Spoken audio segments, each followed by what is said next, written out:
The first light of day creeps across the horizon, spilling into a world that is both familiar and alien to our modern eyes. The air is heavy with the scent of damp earth and pine, touched with the lingering smoke of last night's fire. Around a cluster of shelters, woven from branches and hides, a small clan stirs from uneasy slumber. Their lives are bound by a fragile thread of survival, knotted tightly by shared blood and shared hunger. They are not yet many. No more than 25 souls, their existence is balanced on the edge of stone blades, shifting seasons, and the mysteries of the unseen. Yet within them flickers something vast, a yearning that will one day shape the destiny of all humanity. It is not just a morning. It is the beginning of a pattern as old as thought itself. Before the split between spirit and stone, before argument and division, there was the quiet rhythm of survival. The clan rises to greet the day with gestures that are practical, yet tinged with reverence. A woman gathers dry grass for the fire, her hands moving with practiced ease, while an elder kneels to whisper into the embers, as though coaxing them awake with words the rest cannot hear. To one, fire is warmth and cooked flesh. To another, it is a living spirit that listens and responds. The children watch the world with wide, untrained eyes. They chase shadows between the trees, laughing at the thrill of motion, while their older siblings already carry burdens of wood, stone, and water. Childhood is short, for the land is demanding. Still, there is wonder in their gazes, and questions on their tongues: why the sun rises, where the animals go when they fall, what dreams mean when they leave traces stronger than waking life. The elders answer in fragments, and those fragments are enough, for now. The men prepare for the hunt. They check the edges of flint blades, sharpened in silence, each strike echoing through the morning like a drumbeat. The rhythm of stone on stone is the heartbeat of their world, steady, dependable, unchanging. To them, stone is certainty. In a life where so much is fragile and fleeting, stone remains. But not all gather at the napping site. Others linger at the fire, speaking softly of dreams. A boy tells of an elk with eyes that glowed like stars, guiding him through a forest of endless night. An old woman nods slowly, as though she has heard the same tale before, perhaps from another dreamer long gone. For these few, dreams are not idle illusions. They are messages, omens, bridges between what is seen and what is hidden. Here, in this quiet dawn, the seeds of division are sown, not in conflict, not yet in bitterness, but in the soft divergence of meaning. To live together is to depend on one another. But to interpret the world differently is to begin walking separate paths, even while standing side by side. The land around them breathes with life and threat. A river flows not far from their camp, its banks etched with tracks of deer and boar. Beyond the trees, in the open plains, mammoths graze, immense and slow, the very image of survival and danger combined. To the pragmatic eye, these are resources: meat, hide, bone. To the dreamer, they are more: great spirits, carriers of wisdom, perhaps even kin of a kind that walks with heavy steps rather than words. The dual vision of the world hums beneath every action. The clan's leader is not truly a leader as we know the word. Leadership here is fragile, shifting, earned by age, by skill, or by moments of vision. Today, the one who commands attention is not the strongest hunter, but the shaman, an elder whose hair is matted with ash and whose eyes often seem to drift beyond the present. In the firelight of last night, he had spoken of a dream, a cave where the walls glowed with light, where the clan would leave their mark for spirits yet unborn. Some listened in awe, others in skepticism. But this morning, his words linger. As they pack their tools and gather their baskets, the memory of his voice drifts like smoke between them.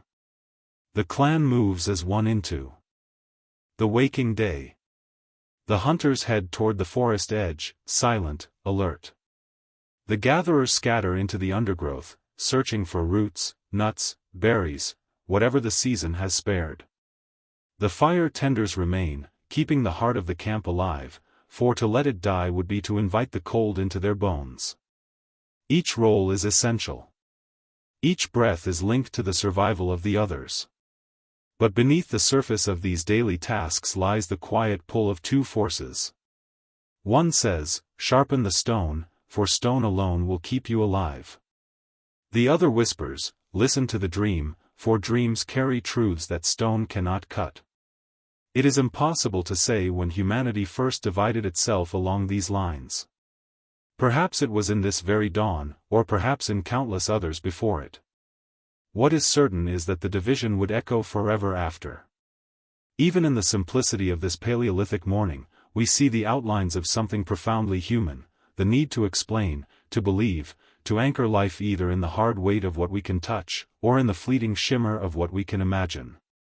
The children return from their play carrying questions, and the adults do not always give the same answers. Why does the sun rise? Because it always has. Because a great spirit lifts it. Because it is born again each day from the belly of the sky. Each explanation carries its own truth, and for a moment, all are accepted. But as they grow, these children will have to choose, not only how they see the world, but which truth they will defend when survival depends on it. The day unfolds. The hunters vanish into the trees, their footsteps absorbed by moss and fallen leaves. The women dig for roots with sharpened sticks, singing softly to the earth as they pull its hidden treasures free. At the camp, smoke coils upward in thin spirals, marking the place where a fragile tribe tries to stand against the vastness of time. For a moment, there is peace. But even in this peace, there is an unspoken tension, like the tightening of a bowstring. For beyond survival lies meaning. And meaning can divide. Some see it in stone, the permanence, the clarity, the sharp edge that draws blood and carves life. Others see it in spirits, the dream that lingers after waking, the vision that cannot be touched yet feels more real than the stones in their hands. These two truths exist together, as inseparable as night and day. Yet they cannot forever remain in harmony. The dawn ends. The sun climbs higher, burning away the mist, sharpening the outlines of trees, of faces, of choices. The clan moves deeper into its day, unaware that it stands at the threshold of a great division. For now, they are one. Bound by hunger, by blood, by the fire that ties them to this place. But soon, the weight of stone and the call of spirits will pull them apart. And from that division, humanity itself will be reshaped. Stone lies everywhere. Beneath the clan's feet, beneath the moss and soil, beneath the rivers that cut through the land, the world itself is a vast body of stone. To us, it is scenery, background. But to them, it is survival, destiny, and the closest thing to permanence in a life that is otherwise fragile. When flesh rots, when fires fade, when voices fall silent, stone remains. And so it became the first true companion of humankind, the weight that grounded their existence. At the edge of the camp, where the trees give way to an open patch of hard ground, the toolmakers gather. Their work is quiet, but each sound is deliberate, the crisp crack of flint struck against a harder stone, the ringing note of impact that carries through the morning air. Around them lie discarded flakes, sharp and glinting like broken glass. These are the remnants of yesterday's work, scattered like frozen sparks. Every flake tells a story of trial and error, of hands learning the language of fracture. One man lifts a rough nodule of flint and turns it slowly in his hands, weighing not just its heft but its promise. He sees not the raw stone, but the blade hidden inside it, waiting to be freed. His hands know the motion well. Thumb presses, wrist flicks, the hammerstone descends with precision. A chip falls away. The first scar on the stone's surface is not random, it is intention carved into permanence. Each strike is both destructive and creative, the old form broken, the new revealed. These stones will become knives to butcher meat, scrapers to clean hides, points to pierce the flesh of prey. They will carve bone, split sinew, and shape wood into spears. They will save lives and take them. And in their edges is a truth that does not change: the world can be cut, shaped, altered. To the toolmakers, this truth is everything.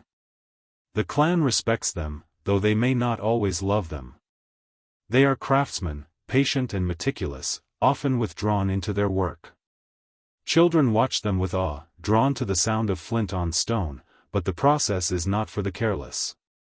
A single mistake can shatter the core, wasting precious material. Blood often runs from cut fingers, offered silently to the craft as if the stone demands sacrifice. To shape stone is to court both mastery and pain. When a tool is complete, it gleams with a raw sharpness unlike anything in the natural world. Even a dull piece of flint, when fractured correctly, creates edges finer than steel.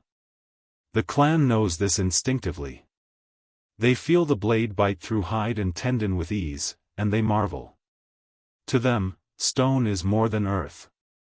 It is power revealed by human hands, proof that the world is not only endured but transformed. The permanence of stone becomes a kind of comfort. Fire dies. Water flows away. Food spoils. But the knife, the scraper, the hand axe, they last. Long after the flesh has been eaten and the skins worn to rags, the tools remain, ready to cut again. In this way, stone is memory. It carries the imprint of labor, of necessity, of life itself. Long after its maker's bones have turned to dust, the tool will lie in the earth, silent but enduring. Perhaps this is why, thousands of years later, we can still hold them in our hands, still feel the ridges left by fingers long vanished. Stone carries the weight of continuity. But even here, meaning begins to split. Not all see stone as simple utility. Some see in its permanence a kind of spirit, not the fluid, dream-born spirits of visions, but something colder, harder. To them, stone is ancestor and teacher. Its unchanging nature speaks of a truth deeper than fleeting dreams. If fire is alive, fickle and consuming, stone is eternal. If dreams are smoke, stone is bone. Some whisper to the rocks before they strike them, thanking the earth for its gift, or fearing the curse of breaking what was whole. Even in pragmatism, belief seeps in. And yet, to others, stone is nothing more than material. They do not see spirit in it, nor destiny. They see only the edge, the function, the survival it provides. To them, reverence is wasted breath. What matters is the cut of meat, the shelter built, the spear that finds its mark. For these, stone is not eternal, it is a tool, and nothing more. Here again lies the quiet fracture in the clan's vision of the world. The same object, the same act, and yet two meanings. To some, stone is sacred. To others, stone is practical. This divergence is subtle, almost invisible in daily life. But it grows, like a crack spreading across the surface of rock. The hunters trust the toolmakers deeply. Their lives depend on them. Before each hunt, they gather at the napping site, testing edges with their thumbs, feeling the dangerous sharpness with cautious admiration. The hunters do not question the skill, they simply accept it as necessary. But among the dreamers, unease stirs. They speak in low voices of the dangers of over-reliance on stone, of forgetting the spirits that guide the hunt. To them, tools alone cannot guarantee success. Without ritual, without respect for the unseen, the sharpest spear may strike nothing but air. As the day unfolds, the toolmakers continue their work, surrounded by fragments of flint like fallen stars. Children imitate them with pebbles, laughing at their clumsy imitations. The elders watch, remembering a time when the art was not so refined, when their ancestors struck stone against stone blindly until chance revealed a blade. Now the process is near sacred, a dance of hands and patience. The weight of stone is more than its heft in the hand. It is the weight of tradition, of continuity, of certainty. Each blade is a statement, that the world can be shaped, that survival can be mastered, that permanence can be grasped even in a fleeting life. But beneath this pride lies tension. For those who live by stone may begin to see only what stone can cut, only what stone can solve. And those who live by spirit may find such hardness alien, a silence that denies the voices they hear in dream and vision. For now, the clan holds both truths together. They use the tools, they whisper to spirits, and the camp continues. But the stone lies heavy in their hands, a reminder of all that is certain, and all that cannot be denied. Stone, after all, endures. Dreams vanish with the morning. And yet, as history will show, humanity cannot live by stone alone. Night falls quickly in this world. The sun sinks behind the tree line, and the forest exhales a breath of darkness. Shadows stretch long and deep, wrapping the camp in uncertainty. The day's labor is over, the hunters returned with meat, the gatherers with roots and berries, the toolmakers with new edges of flint sharp enough to split hide. Now, as the cold creeps in, the clan gathers around the only source of safety they have ever known, fire.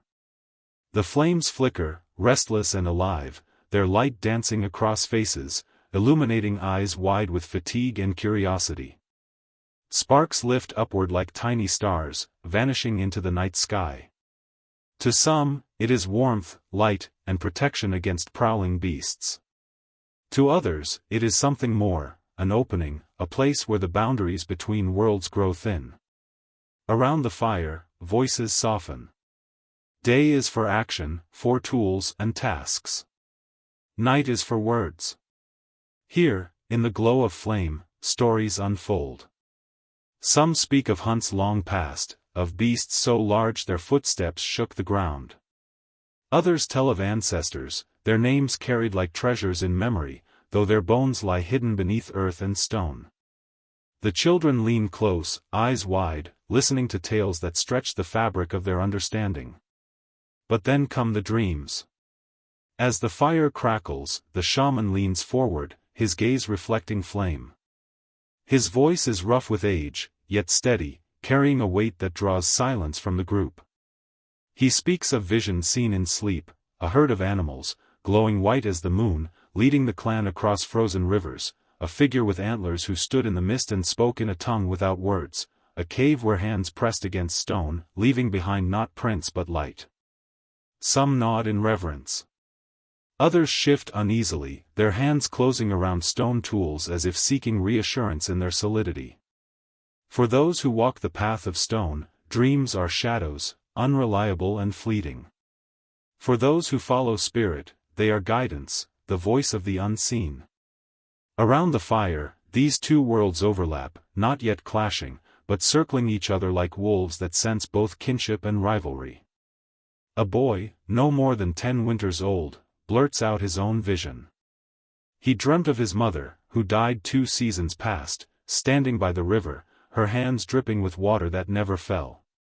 His voice cracks with emotion as he says it, and silence follows. Some murmur that the dead still walk beside the living, unseen but present. Others glance away, uncomfortable, unwilling to linger on what cannot be proven.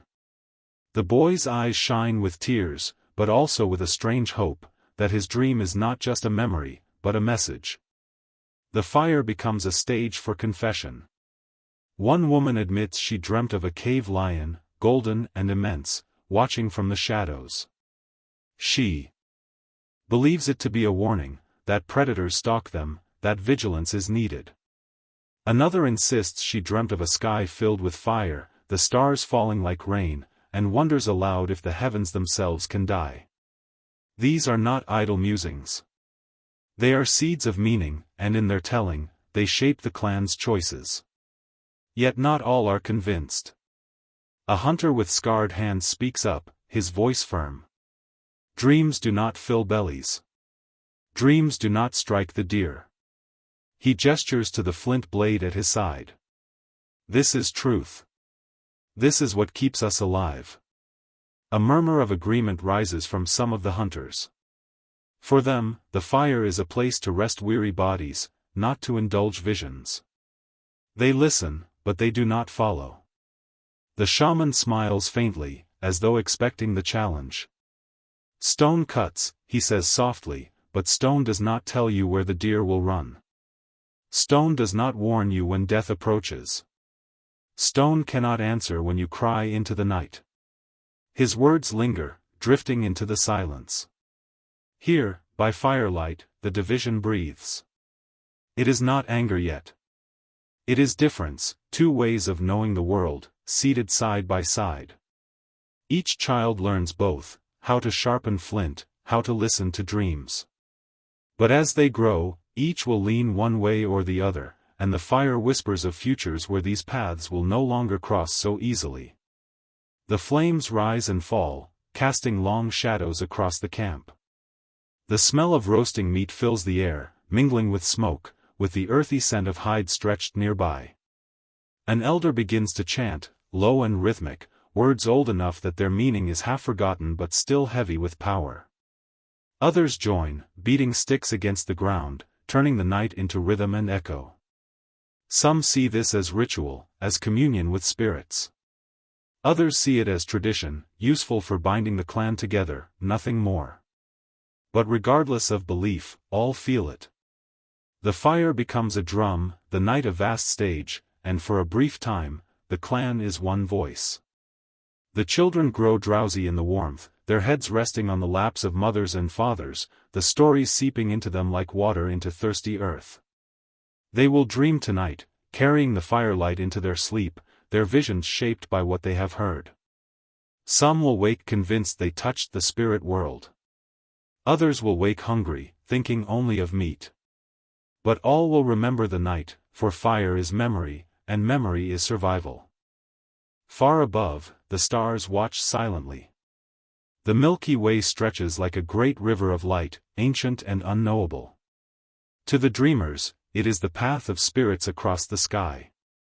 To the pragmatists, it is simply there, like stone, unchanging, mysterious but irrelevant to the work of living. The fire below mirrors the fire above, and between them sits the fragile spark of humanity, caught between two interpretations of the same world. At last, the flames die lower. Embers glow red in the ashes, pulsing like the heartbeat of the earth.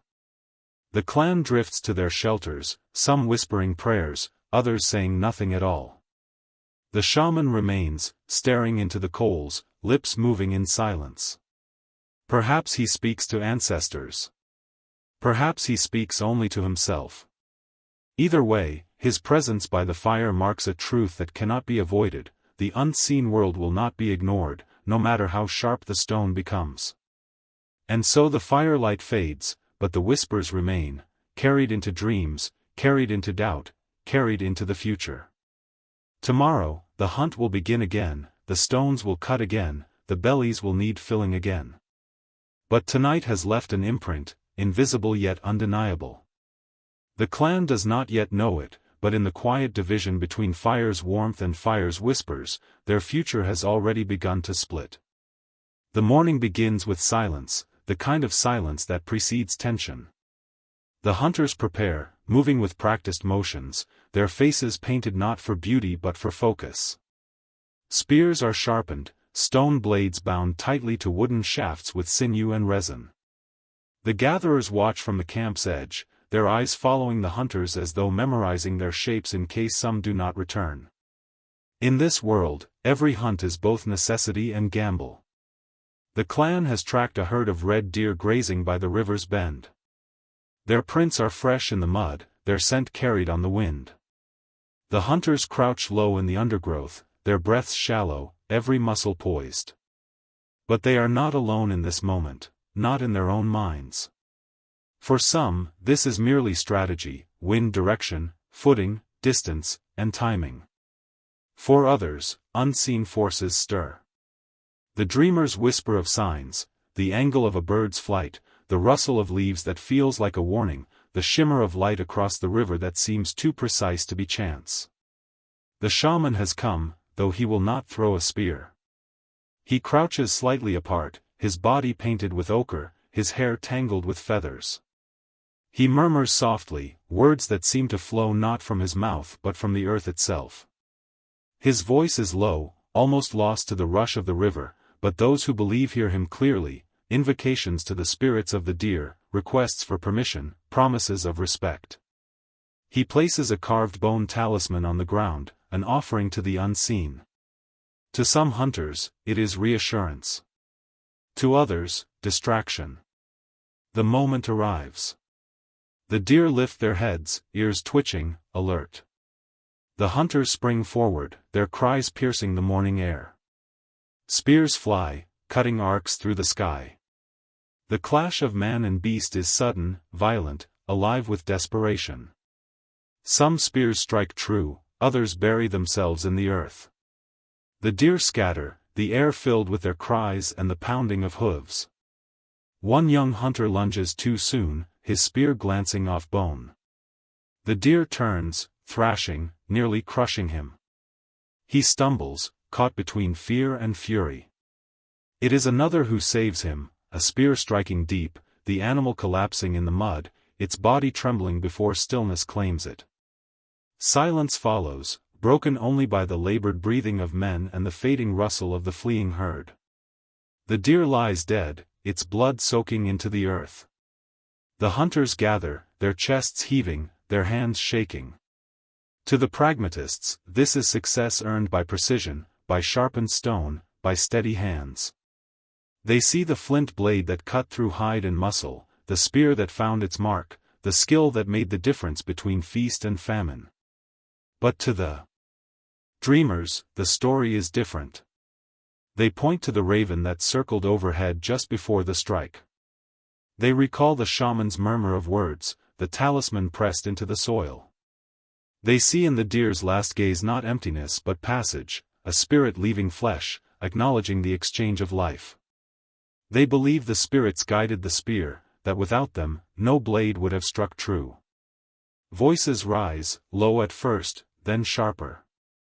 One hunter, blood still streaked across his arms, declares that stone and skill killed the deer. Another insists it was the shaman's vision, that without ritual, the hunt would have failed. The argument grows, not with fists, but with conviction. For in this world, truth is more than fact, it is meaning. And meaning, once claimed, demands defense. The shaman steps forward, his hand pressed against the warm hide of the fallen deer. He whispers a prayer, thanking the creature, speaking of balance and debt. He sprinkles ashes across its body, a gesture that to the dreamers seals respect. To the pragmatists, it is wasted time. The meat must be cut, the hide stripped, the body carried before it rots. They do not oppose his act, but their eyes narrow, their silence heavy with judgment. Children who watch from afar see both sides. They see the hunter's pride in their weapons, the shaman's reverence for the spirit. They do not yet choose between them, but the memory lodges deep. Someday, when hunger gnaws and rituals fail, when visions guide or mislead, they will remember this moment, the deer lying still, two truths wrestling in its shadow. The butchering begins. Knives of flint slice cleanly, peeling hide from flesh, separating sinew from bone. The smell of blood fills the air, sharp and metallic, mingling with the damp scent of riverbank mud. The pragmatists work quickly, efficient in their rhythm, every cut practiced. The dreamers pause to press hands to the earth, smearing blood as offering. Two interpretations of the same act, nourishment or sacrifice. By the time the sun stands high, the work is done. The meat is divided, wrapped in hides, ready to be carried back. The bones are set aside, some for tools, some for ritual. The hunters shoulder the weight, their backs bent not just beneath flesh, but beneath the weight of belief. Each step home is heavy with both satisfaction and dispute. As they walk, the voices resume. One praises the sharpness of the flint point, another the omen of the raven. One says the deer fell because of stone, another because of spirit. They do not fight with fists, but the air between them crackles. In their words, the division grows clearer. The path back to camp becomes not just a trail through forest, but the first road of separation. At camp, the children run to meet them, cheering at the sight of meat, clapping at the story of the kill.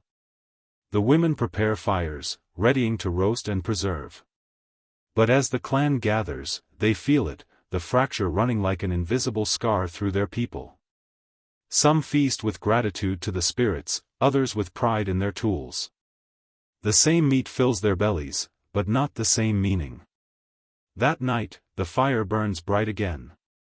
The shaman retells the hunt, speaking of spirits guiding the spear, of the deer's sacrifice. Hunters counter with their own version, celebrating skill and strength. Around the fire, two stories are told of the same event. Both are true, both incomplete, and neither can silence the other. The clan eats together, their mouths filled with the same food, but already their hearts taste something different. The deer lies between them, not just as flesh, but as symbol. It has fed their bodies, but it has also fed the division. A division not yet violent, but alive, growing, and unstoppable. Night comes slowly, stretching its fingers of shadow across the clearing until only the fire remains, a single heartbeat of light in the vast darkness. The flames rise and fall, their sparks drifting upward into the sky, where they mingle with stars so ancient that none living can remember their first appearance. Around this fire, the clan gathers, as they always do. Here, warmth is found not only in heat but in the nearness of others, in the shared act of surviving another day. Yet tonight, something more than smoke hangs in the air. The deer has been divided, cooked, and eaten.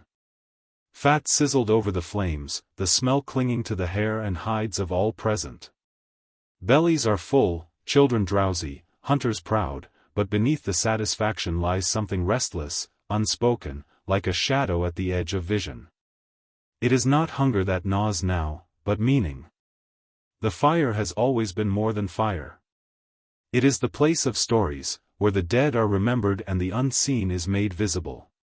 Tonight, the shaman sits close to the flames, his face painted in streaks of ochre and ash. His eyes gleam in the shifting light as he begins to speak. His voice is low, rhythmic, carrying weight even before the words take shape. He tells of the hunt, but not as it happened. He tells it as a vision. He speaks of the raven that circled above the river, its wings black against the dawn. To him, the raven was no mere bird but a messenger, guiding the hunters toward the herd.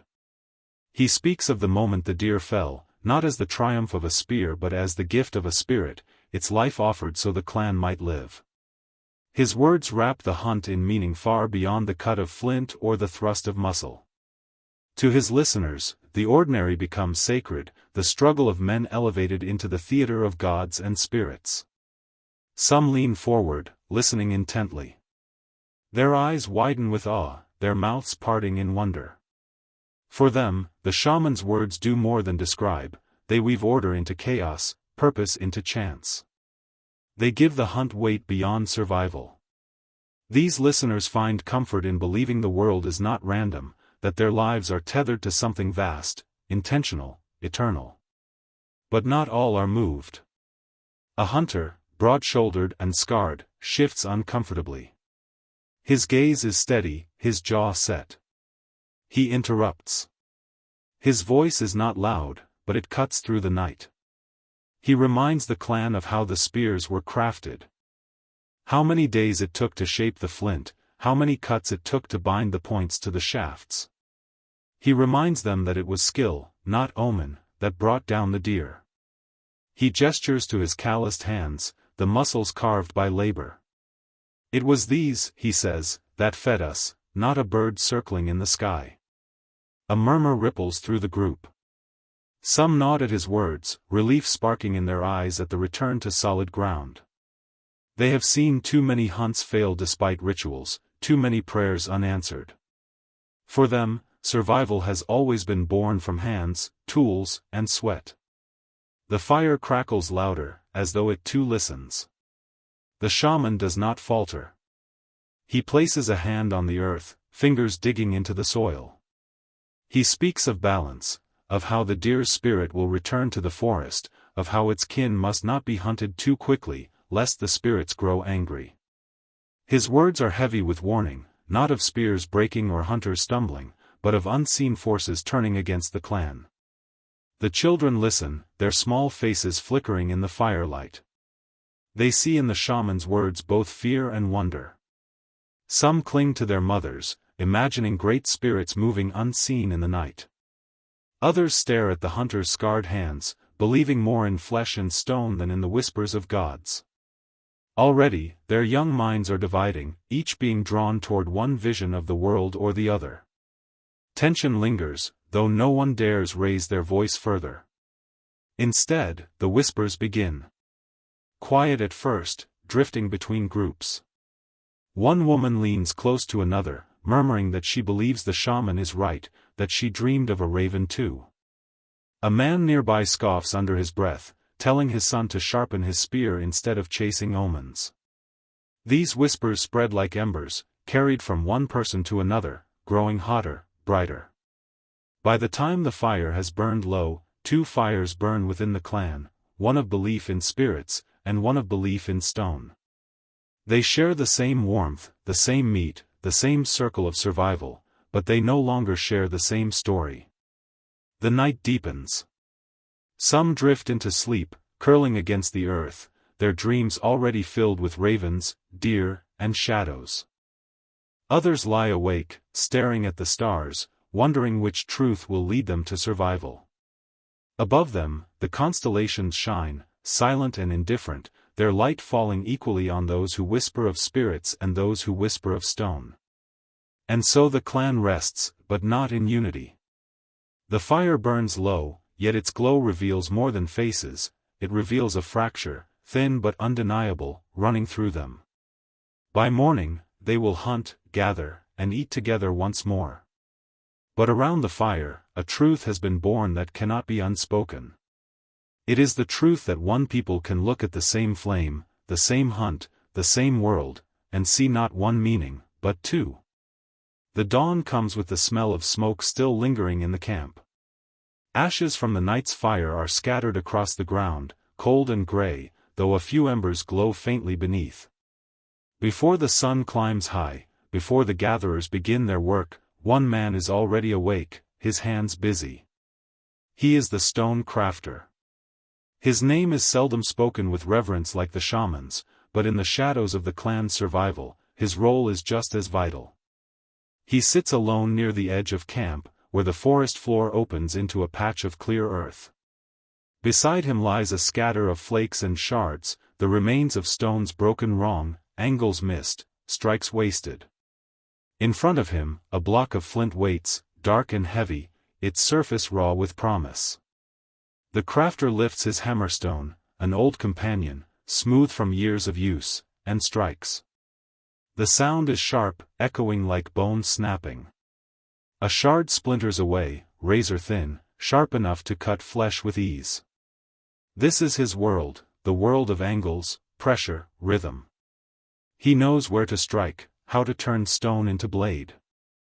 Each flake is a step toward perfection, each mistake a reminder of patience. His hands are scarred from years of cuts, but he works without hesitation. Where others see stone, he sees possibility. Where others feel hunger, he feels the weight of responsibility. Today, more than ever, he feels it. The hunt yesterday has fed them, yes, but the whispers around the fire still cling to him. He heard the shaman's voice, heavy with spirits, and he heard the murmurs of doubt directed toward those who trust in stone. And though he said nothing, his chest burned. For it was his hands that shaped the spear that struck the deer's heart. It was his craft that gave the hunter his weapon. Yet when the story was told, it was not his name, nor even the hunter's, but the spirits that were honored. The stone crafter works harder, each strike a declaration, though no one hears it but himself. Flint flakes scatter at his feet like sparks. A blade takes form, long and narrow, sharper than the one before. He holds it up to the morning light, admiring the clean line, the symmetry. This is truth to him. Not omens in the sky, not whispers in dreams, but the edge of stone that cuts flesh and saves lives. Children wander near, drawn by the sound. They crouch, eyes wide, watching as the crafter chips away. One boy reaches for a flake, testing its edge, only to recoil when it slices his finger. A drop of blood falls to the ground. The crafter does not scold, he only nods, telling the child softly, "This is the power of stone. It does not wait for dreams. It does not need spirits. It only needs hands that know it." The boy listens, the words lodging deep, though he does not yet know whether they will grow into belief or doubt. The morning grows brighter, and soon others approach. Hunters come to check their weapons, bringing back spears with points dulled or broken. They kneel before the crafter, not as worshippers but as dependents, knowing that without his skill their strength means nothing. He works in silence, replacing points, binding them with sinew, testing the balance of each shaft. His pride swells with each nod of satisfaction, each hunter walking away armed and ready. But pride is a fragile thing. As he works, he hears voices behind him, low, but not low enough. Two women speak as they carry water. Their words laced with reverence for the shaman. Without his prayers, the deer would have fled, one says. It was his vision that guided the hunt. The crafter's jaw tightens. His hands do not falter, but the stone he shapes feels heavier. Later, when the hunters gather to test their weapons, he joins them. He watches as they throw their spears, each one striking into a log, splitting bark and digging deep. The hunters cheer, praising the sharpness, the strength. For a moment, the crafter's chest lifts with satisfaction. But then one speaks, "The spirits smiled on us yesterday. May they smile again."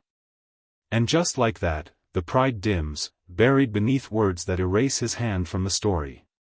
That night, when the fire burns once more, he sits apart. The shaman speaks again, this time not of ravens but of dreams.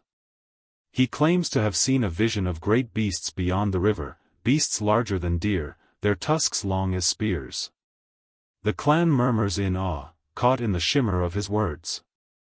The crafter clenches his fists. He has seen the bones of such beasts, yes, but he knows they are not caught by prayers. They are caught by blades. His thoughts churn as the firelight flickers across his face. He wonders why the clan clings to spirits when stone is in their hands, when its edge cuts without fail. He wonders if they are blind, or if they simply do not want to see. And in his chest, pride burns not as warmth but as defiance.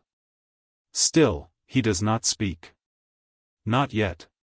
For pride, too, must be shaped like stone, struck carefully, chipped away until it reveals its sharpest edge.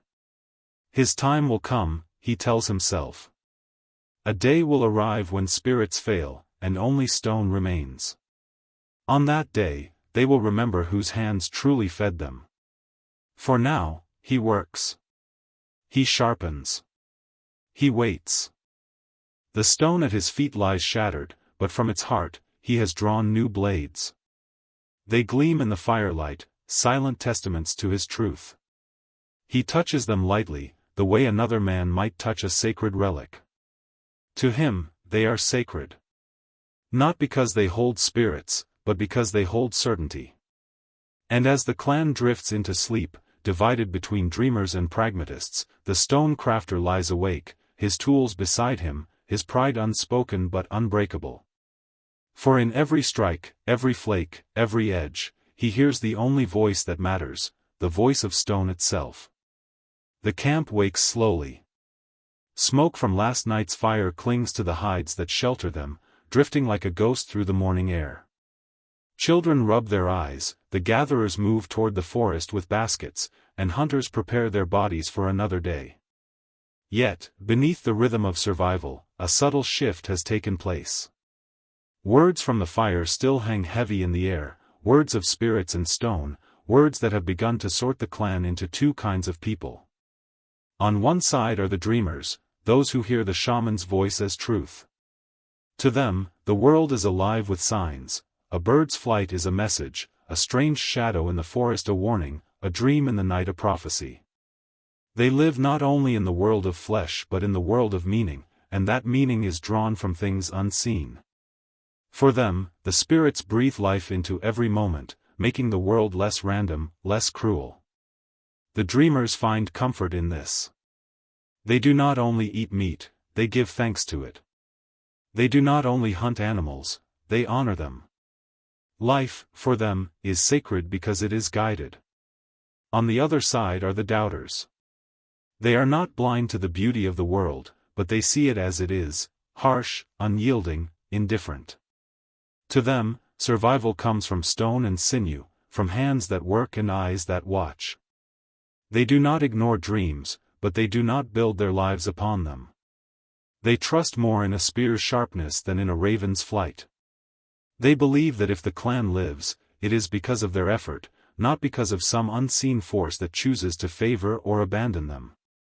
At first, these divisions are quiet, woven into daily tasks. The dreamers move alongside the doubters, gathering food, carrying water, repairing hides. They smile at one another, but behind the smiles lies a distance. The words they speak are shaped by different worlds.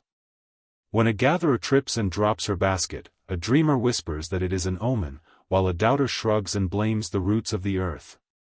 When a hunter fails to strike his prey, the dreamer says the spirits turned away, while the doubter blames the dullness of his point. These differences seem small, almost invisible, but they grow with every passing day, as steady as roots creeping through soil. The shaman continues to feed the dreamers. Each night, he tells of visions, of spirits moving in the rivers, of beasts that speak in dreams, of ancestors walking beside them in the darkness. His words are fire for their hearts. They believe, and in belief, they find courage. They walk through the world as though held by unseen hands. But the stone crafter, and others like him, feed the doubters.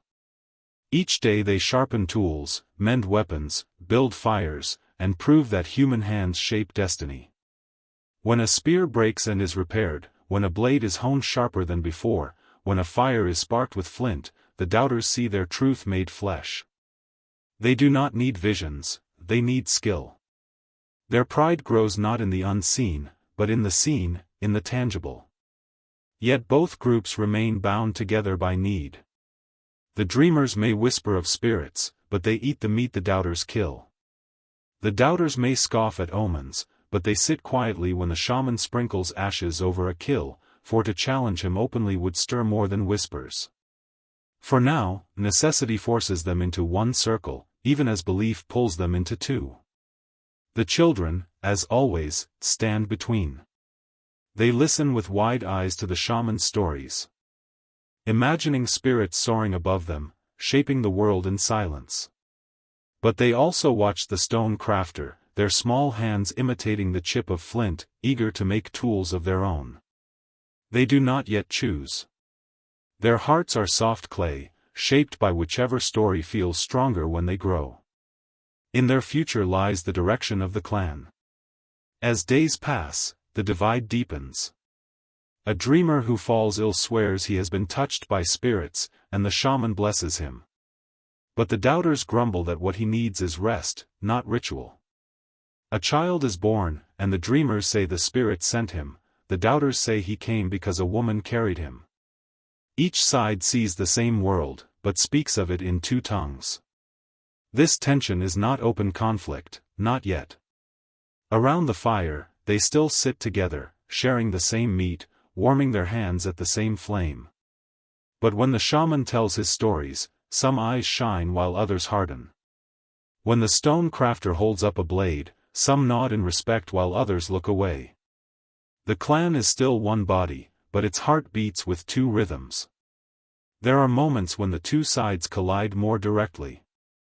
One evening, after a failed hunt, the shaman speaks of angered spirits.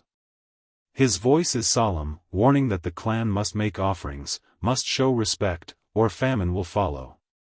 The dreamers nod, some whispering prayers. But a hunter rises, spear in hand, his voice sharp as stone. It was not spirits who failed us. It was wind, and distance, and weak spears. Give me stronger stone, and I will bring back meat. The fire crackles in the silence that follows. The dreamers look at him with unease, as though he has spoken against the order of the world itself. The doubters, silent, nod to themselves. The shaman does not answer with anger. Instead, he speaks with sadness, his words heavy. Those who do not honor the spirits will walk in darkness. They will eat, but their hearts will be empty. His gaze lingers on the hunter, not with fury but with pity. It is pity that stings more than rage. The hunter sits, his jaw tight, his pride like a spear held close. Thus the fire becomes not only a place of warmth, but a battlefield of words. Night after night, stories and counter-stories clash, not with spears, but with meaning. And though no blood is shed, the wounds are real, small cuts that deepen each time. Still, they live. They hunt together, they gather together, they sing together. But beneath this surface harmony lies the truth: the clan is no longer one people. They are dreamers and doubters, and though they share the same fire, they no longer see the same flames. Night thickens over the camp, pressing against the edges of the firelight like a living thing. Beyond the circle of flames lies only darkness, a forest alive with unseen eyes, the whisper of leaves, the crackle of hidden creatures moving in the undergrowth. To the clan, the night is both cradle and threat, where warmth is found in each other, but danger waits just beyond the glow. And it is within this borderland of safety and fear that the shaman begins his work. He sits near the fire, his body painted with ash and ochre, streaks that catch the light in strange ways, making his face seem both human and something more. His eyes gleam as he stares into the flames, his breath coming in long, deliberate pulls. Around him, the clan quiets. Children stop their whispers, hunters still their restless hands, even doubters fall silent. For all their skepticism, they know that when the shaman begins, something changes in the air, whether spirit or trick, it grips them all. The shaman throws dried herbs into the fire. The flames leap, spitting sparks into the night sky, filling the air with a bitter, heavy smoke. He leans closer, inhaling deeply, his chest rising and falling as though the smoke itself feeds him. His eyes close. His body begins to sway. The silence around him deepens until even the forest seems to listen.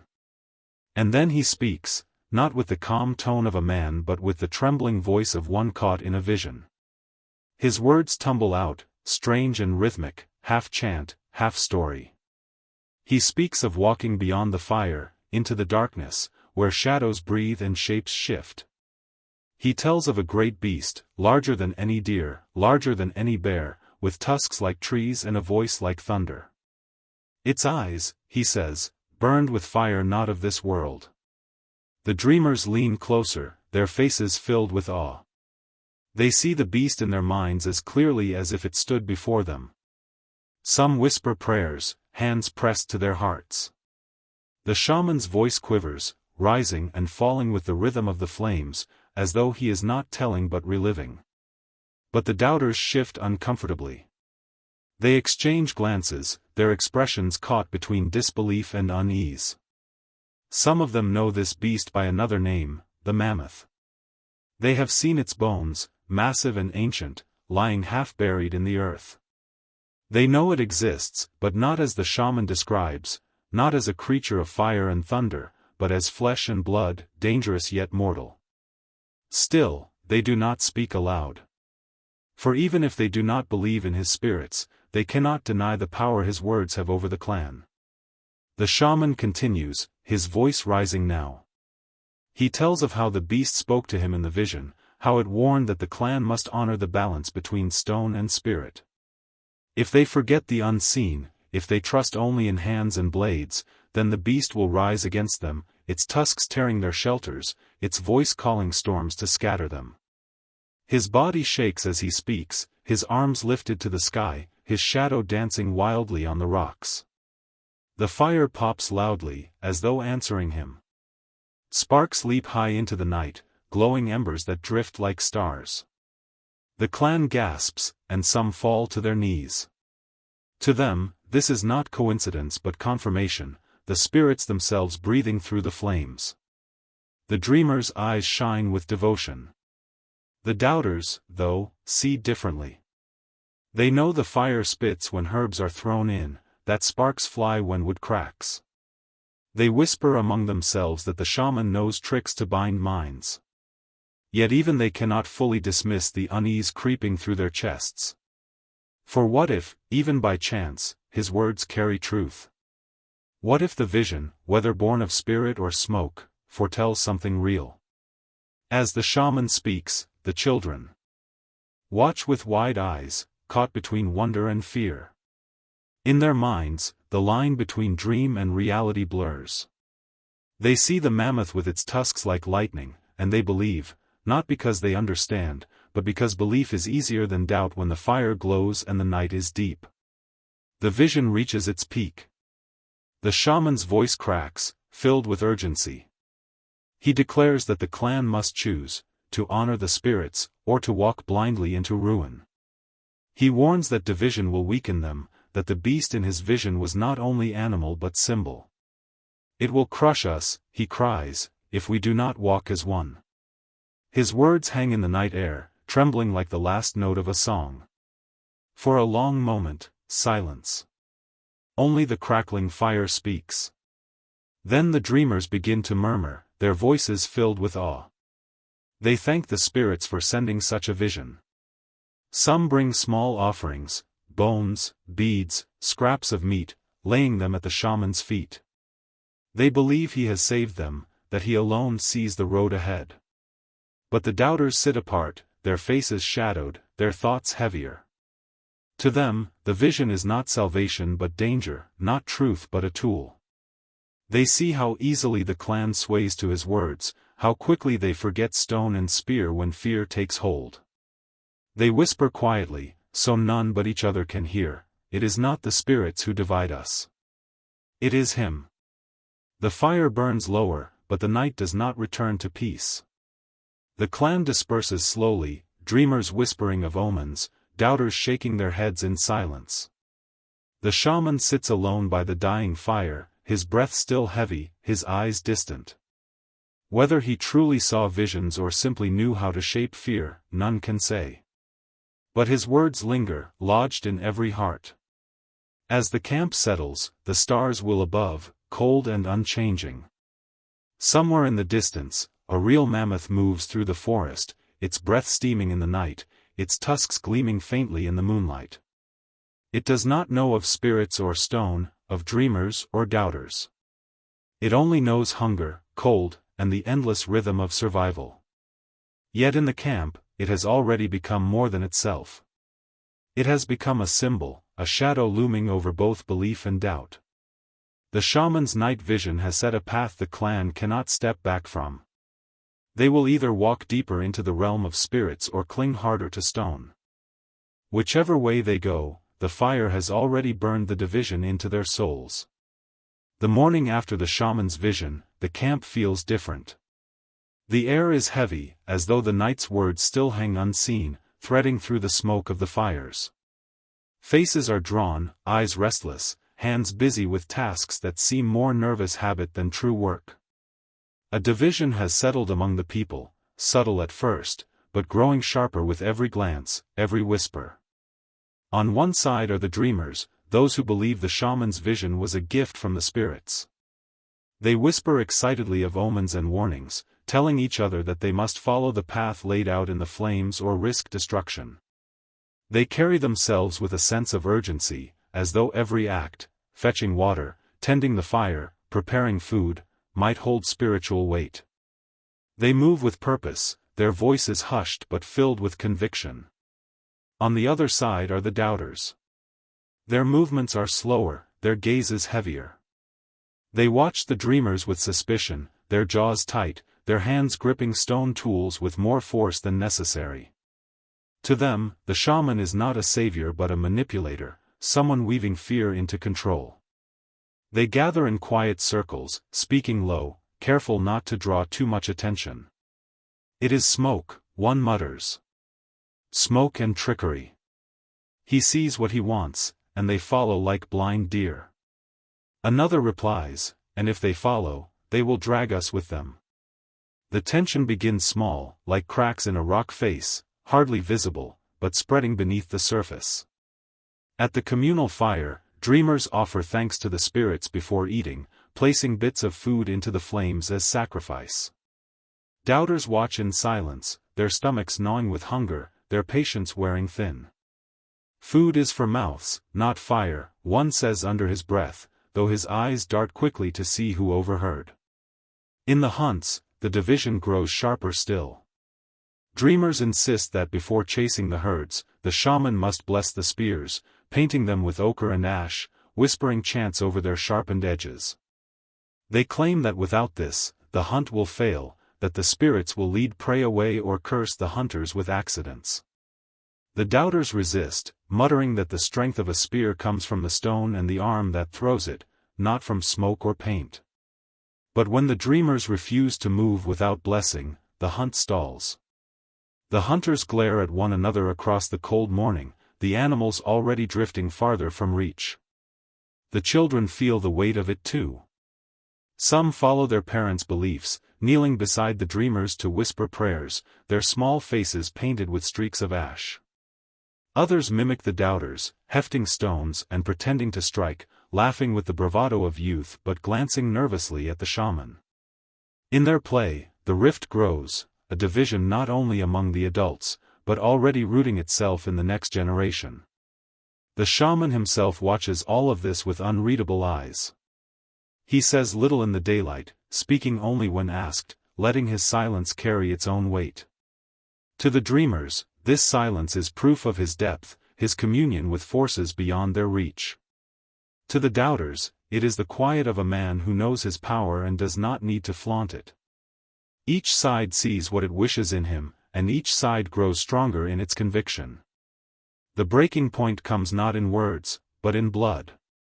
A small hunting party, split between dreamers and doubters, sets out after a herd of red deer. The dreamers pause, insisting on chanting before the chase. The doubters, impatient, break off and move on their own, their feet swift, their eyes fixed on the prey. At first, it seems they will succeed, the deer scatter, and one falls beneath a thrown spear. The doubters cheer, raising their voices in triumph. But then the dreamers catch up, and their faces twist with anger. The spirits will be angry, they hiss. You killed without blessing. You killed without gift. The argument grows sharp, voices rising, fingers pointing. One man, a doubter, laughs harshly and spits into the dirt. It was my arm that struck, not your spirit. The deer is mine. The dreamer lunges.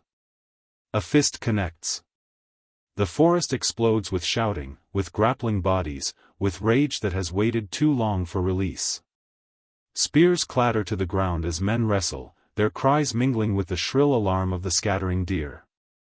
By the time the fight breaks apart, one hunter lies bleeding from a gash to the head, his blood soaking into the earth.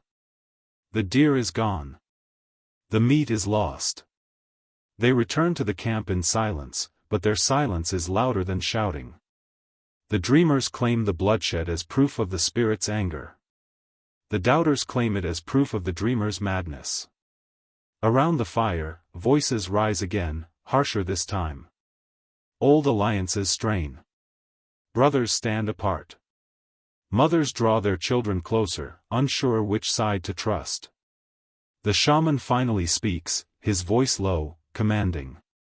He warns that division will destroy them faster than hunger, faster than any beast. He urges unity, but his words, though meant to heal, carry their own poison. For when he speaks of unity, he means unity through the spirits, through his visions, through obedience to what he claims the unseen demand. And so the dreamers cheer his words, while the doubters hear only another chain being wrapped around their throats. That night, the camp feels colder, even though the fires burn bright. Dreamers gather around the shaman, offering small sacrifices, speaking prayers. Doubters sit apart, their backs turned, their eyes watching the darkness beyond the flames. The air between the two groups is thick, unspoken but undeniable. The children, restless, whisper among themselves. They ask questions no adult can answer. What if both sides are wrong? What if the spirits exist, but do not care. What if stone alone cannot save them? In their young voices lies the truth the adults cannot yet see, that belief and doubt are not opposites, but shadows of the same fear. The fear of the unknown, the fear of hunger, the fear of the night that presses always at the edges of their fire. The clash is no longer just words or whispers. It is blood on the ground, hunger in their bellies, suspicion in their hearts. The firelight that once bound them now seems to divide them, each side staring at the flames and seeing something different. To the dreamers, the fire is a doorway to the spirits. To the doubters, it is only burning wood. And yet, without it, neither could survive the dark. The balance of the clan has shifted. A line has been drawn, invisible but sharp as flint. From this night forward, every hunt, every story, every decision will carry its weight. Belief and doubt are no longer whispers. They are war, waiting for its moment to erupt. The morning begins with a silence so heavy it presses against the skin. The clan rises slowly, each movement deliberate, as though every man and woman knows the weight of what lies ahead. Today, they will not chase small game or forage among the trees. Today is for something larger, something that might sustain them for many days, or destroy them in the attempt. The shaman had spoken the night before, declaring that the spirits demanded a test, a trial of unity. He said a great beast roamed the plains beyond the forest, a creature of immense power, both feared and revered. To take it down would mean strength, survival, and favor from the unseen. To fail would mean hunger, weakness, and wrath. His words had lit a fire in the dreamers' hearts, but among the doubters, they had only kindled resentment. Yet hunger unites even those who disagree. The larders are emptying, the stores dwindling. Children whimper in the night, their ribs sharp beneath skin. The clan cannot afford hesitation. And so, whether by faith or necessity, they prepare for the hunt together. The hunters sharpen their spears, flint edges glinting pale in the dawn light. The women weave cords of sinew and fiber, binding spear points more tightly to the shafts. The children watch, wide-eyed, sensing the gravity of the moment. The fire crackles in the center of the camp, casting its glow on faces lined with determination, fear, and something deeper, a need to prove whose vision of the world is true. When they set out, the earth is damp with dew, and mist clings to the trees. They move as a single line, though the space between dreamers and doubters feels like a gulf. Some murmur prayers, leaving offerings of stones or feathers at the roots of trees. Others roll their eyes but say nothing, conserving their strength for what lies ahead. The plains stretch out before them, a vast ocean of grass, rippling in the wind. The horizon is wide, endless, broken only by distant shapes that move like shadows. They pause, scanning the land, until the shaman lifts his hand. His voice carries softly, naming the beast, aurochs, a massive bull, its horns sharp as spears, its body a mountain of muscle. To bring down such a creature would mean enough meat and hide for weeks. To fail would mean trampled bodies, broken bones. The hunters fan out, their breaths shallow. They crouch low, the grass brushing against their legs, concealing them as they creep closer. The aurochs grazes, unaware, or perhaps uncaring, of the danger that stalks it. Its breath steams in the cool morning air, its head lifting now and then to scan the horizon with slow, deliberate movements. The shaman whispers to the dreamers, "Wait for the sign." His eyes are fixed on the sky, where a raven circles lazily.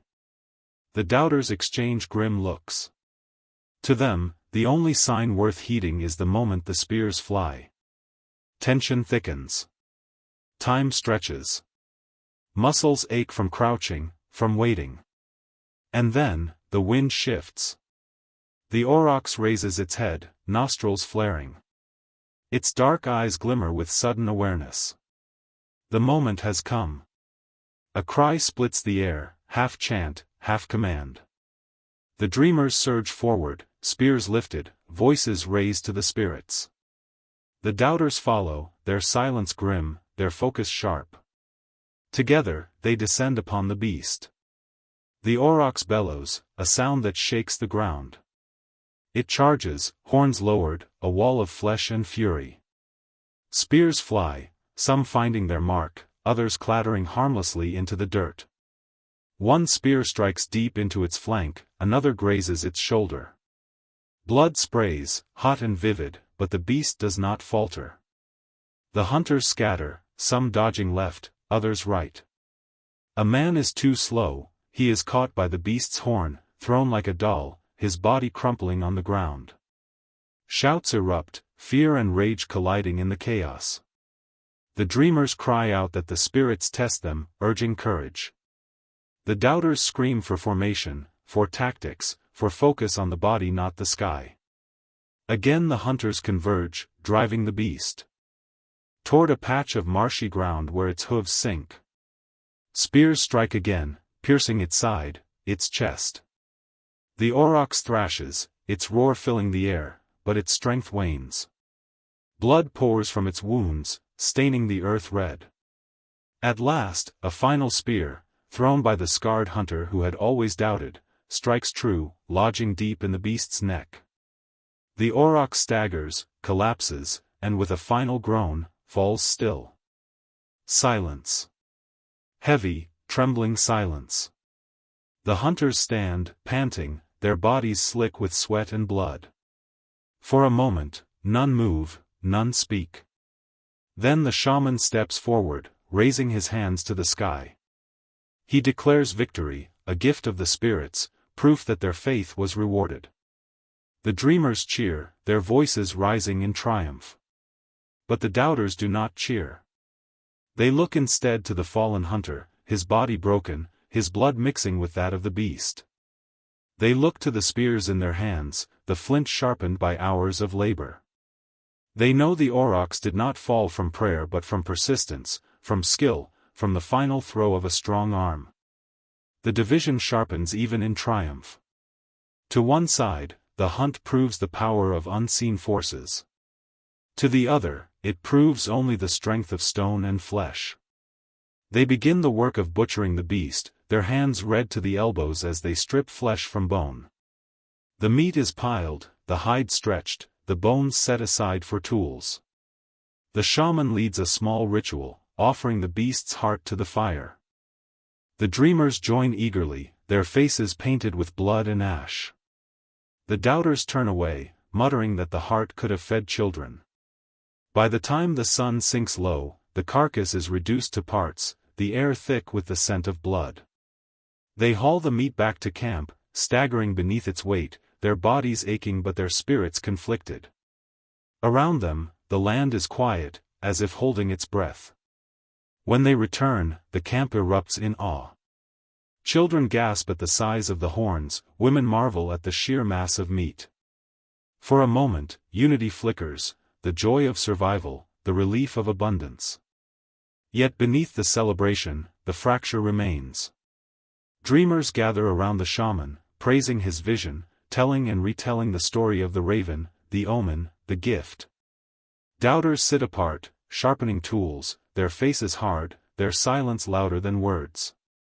That night, the fire burns brighter than it has in weeks.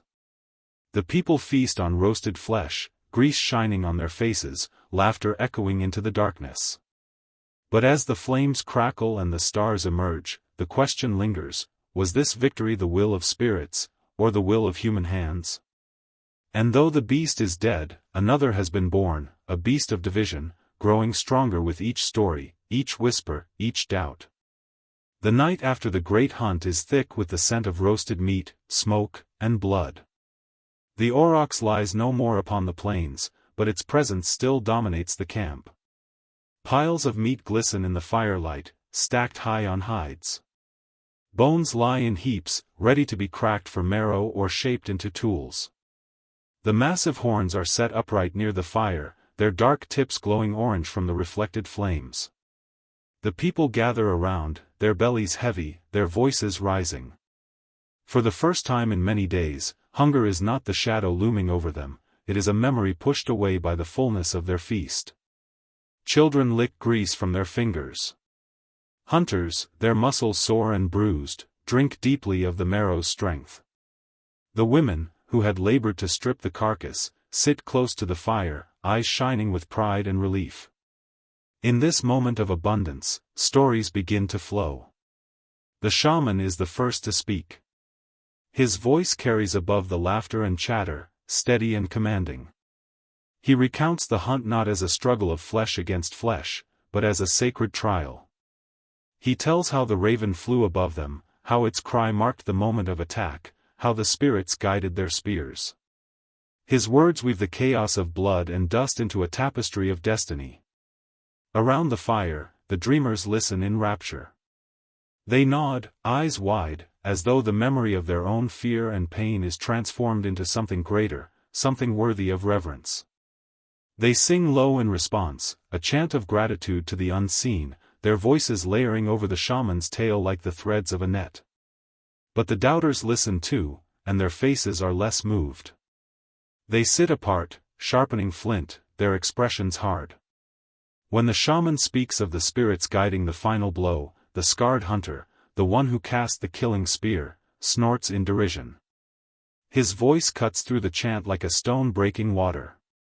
It was no spirit that threw the spear, he says, his tone sharp. It was this arm. This hand. These eyes. He slaps his chest, then his palm. Do not steal what belongs to men and give it to shadows. The fire crackles, filling the silence that follows. For a moment, even the children grow quiet, sensing the weight of the words. The shaman does not answer with anger, but with patience that feels heavier still. He smiles faintly, as if at a child who has yet to learn. The spirits choose their hands, he replies. Perhaps your arm was strong. But it was the raven who chose the path, the earth that slowed the beast, the wind that carried your spear true. Without them, your strength is nothing. The dreamers murmur in agreement, their chant swelling again, louder, drowning out dissent.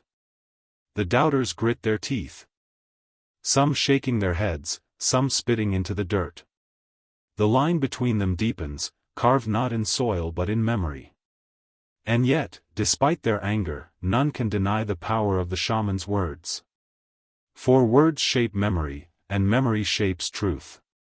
Already, the children around the fire repeat fragments of his tale, their voices high and eager. The raven flew above us, one cries. The spirits gave the beast to us. Another clutches a small bone as if it were a sacred token, repeating the chant with wide-eyed fervor. In their young voices, the story is no longer contested, it is becoming truth. The scarred hunter rises. His shadow looms tall against the flames. He takes one of the beast's horns, still slick with blood, and thrusts it high into the air. This is no spirit, he shouts. This is horn, and it is sharp. This beast fell because we were sharper still. Remember that. His voice booms, raw with fury. Some cheer, pounding the ground with fists. Others hiss, their chants growing wilder, as if to drive away his words. The camp splits into sound. On one side, chants rise, rhythmic and fervent, honoring spirits, raven, earth, and fire. On the other, shouts and laughter swell, celebrating strength, courage, and human will. The two songs clash, not in harmony but in battle, colliding above the fire like two storms fighting for the same sky. And then, something remarkable happens. The children, restless and playful, begin to mimic both sides. Some chant the shaman's words, their small voices shrill but sincere. Others beat sticks on the ground, laughing, echoing the hunter's cries. Slowly, the two rhythms merge, not in agreement, but in overlap, chaotic and strange. The sounds weave together until the fire itself seems to pulse in time, the sparks leaping higher, as if feeding on the clash. The elders watch this with heavy eyes. They see what the younger do not, that a rift has opened, one that will not close easily. Songs that should have bound the clan are now being split in two, each side carrying its own version of truth, each song tugging at the future in a different direction. Still, the night wears on. The feast continues. The marrow is sucked dry, the hide stretched, the bones cracked and shaped. And as bellies grow heavier, as eyes droop with weariness, the songs fade into murmurs, then into silence. But memory does not fade. The story of the hunt has been told, and retold, and already it has split in two. For the dreamers, it will forever be the tale of spirits guiding their hands, of omens fulfilled. For the doubters, it will remain the tale of flesh and stone, of muscle and will. One event, two truths. As the fire burns low, the shaman stares into the embers, his painted face unreadable. The scarred hunter sits opposite, sharpening his spear again, his eyes hard as flint. Between them lies the fire, warm, necessary, but also dangerous, for it reveals not only light but division. Above, the stars glitter cold and eternal. They care nothing for spirits or stone, for songs or silence. But below, around the fire, the people sing to themselves a new reality, one that will echo long after the feast ends, one that will decide who they are. Night again. The fire burns low, its glow flickering across weary faces.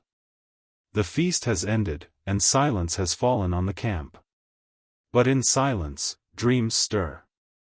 And tonight, they do not bring rest. The dreamers sleep close to the shaman, their bodies curled beneath hides, their faces marked faintly with ash. Their breathing deepens, but their minds do not rest. They stir, whispering in their sleep, their hands twitching as if reaching for something unseen. Some mutter of ravens, of deer, of vast shadows walking through the grass. Others wake suddenly, gasping, eyes wide with visions that linger even after the fire's glow replaces the dream's strange light. The shaman encourages them. When one woman wakes, trembling, she tells of a figure with horns like the aurochs, walking upright, speaking in a voice like thunder. She insists the spirit came to warn her, that the clan must move, must seek new land, or famine will come. The shaman nods gravely, affirming her vision as truth. The others around the fire murmur agreement, their faith swelling. Dreams are no longer private shadows, they are shared messages, proof that the spirits do not speak to one man alone, but to all who are willing to listen. But not everyone dreams in symbols. On the other side of the camp, apart from the shaman's circle, the doubters sleep restlessly. Their dreams are not of ravens or horned spirits but of the day just past, the roar of the aurochs, the clash of muscle and stone, the spray of blood. Some wake with their hearts pounding, sweat dampening their skin. But when they speak of their dreams, they dismiss them as memory, not prophecy. It is the hunt replayed in my mind, one says, rubbing his scarred hands together. Nothing more. Nothing less. Still, even here, doubt does not silence entirely. A young boy, the son of one of the doubters, wakes crying. He tells his father he dreamed of a great fire consuming the camp, leaving only bones in the ashes. His father hushes him quickly, telling him it was nothing, just a shadow in the mind. But the boy does not believe it. His fear clings, heavy and sharp, and in the morning he tells others. Whispers begin to spread, whispers of dreams, of signs, of futures glimpsed in sleep. By dawn, the camp is restless. Some claim they have been chosen by the spirits to carry messages. Others argue that hunger twists the mind, that dreams are nothing but the echo of worry. Yet the power of the dreams grows with every telling. The woman who saw the horned spirit now has followers, who repeat her words and insist the clan must move. The boy's vision of fire is retold until it becomes less a dream and more a warning. Even those who scoff feel unease settle in their chests, for once a story has been spoken, it takes root, whether true or false. The division deepens. At the morning fire, the shaman calls for the people to share their visions. One by one, the dreamers speak. Some describe beasts, others strange skies, others voices calling from the trees. Each vision is woven into a growing tapestry of belief, that the spirits are speaking directly to the clan, guiding them, warning them. The shaman listens with solemn nods, shaping each dream into a thread of the greater story he tells. But when the doubters are pressed, they shake their heads. "I saw nothing," one says firmly. "Only the black behind my eyes." Another adds, "If a spirit wishes to speak, let it come in the day, when we are awake. Dreams are nothing but smoke." The two sides glare at one another across the fire, the tension thicker than the morning mist. Children, caught between, whisper their own half-formed visions, eager to belong to one side or the other. In their innocence, they become messengers too, carrying fragments of dreams that may be invention, may be memory, may be something else entirely. But each word adds fuel to the growing fire of division. That night, the dreams return, and they divide more sharply still. The dreamers see visions of light and shadow, of beasts that walk like men, of rivers overflowing and mountains crumbling. They wake weeping, laughing, trembling, their faith stronger than ever. They huddle together, retelling the dreams, building upon them, shaping a story that feels larger than life. The shaman assures them this is proof, the spirits speak not just to him, but to all who are willing to see. The clan has been chosen, he whispers, his eyes bright in the firelight. Chosen for something greater than survival. The doubters too are restless. Their dreams are of blood and struggle, of stone tools breaking, of children crying with hunger. But unlike the dreamers, they dismiss these visions. They laugh them off bitterly, calling them reminders of hardship, not messages from beyond. Yet in their dismissal lies another form of belief, belief in the self alone, in hands and willpower, in the tangible world that can be touched and shaped. Two truths grow side by side. One truth, that dreams are windows into the will of the spirits, guiding the clan toward their destiny. Another truth, that dreams are nothing but shadows, meaningless and dangerous if mistaken for more. The camp becomes two camps, even though they share the same fire, the same food, the same children. At night, their songs diverge, one group chanting softly to invite dreams, the other sharpening stones, speaking of hunts, avoiding sleep as if it were a trap. And yet, despite their differences, fear unites them still. For even the doubters, in their hardest moments, cannot shake the memory of the boy's dream of fire, or the woman's vision of the horned spirit. Even the dreamers, in their faith, cannot fully silence the doubt that asks, what if these visions are nothing more than hunger twisting the mind? So the clan lies under the same stars, divided not by distance but by belief. They close their eyes to the night, and in their dreams they find not rest, but the widening rift of two worlds, one of spirits, one of stone. And when they wake, the division lingers, deeper than before, carved into their hearts like lines in rock. The division that began with whispers now bleeds into every movement of the clan. Once, their daily tasks were seamless, each person fitting into the rhythm of survival as naturally as breath.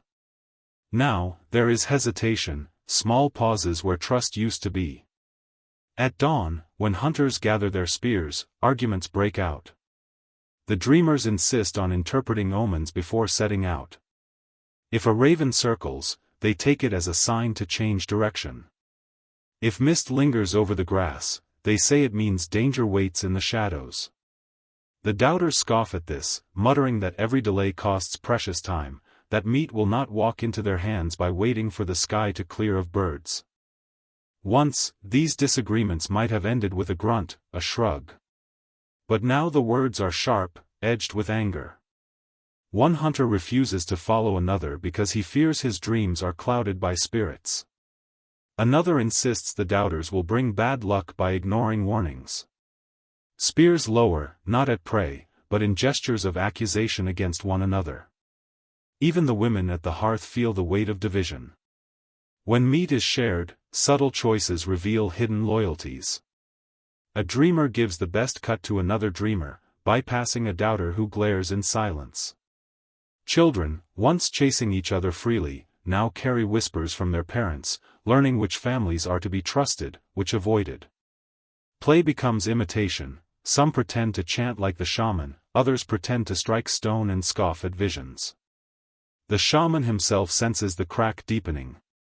He speaks more passionately than ever, warning of catastrophe if the spirits are ignored.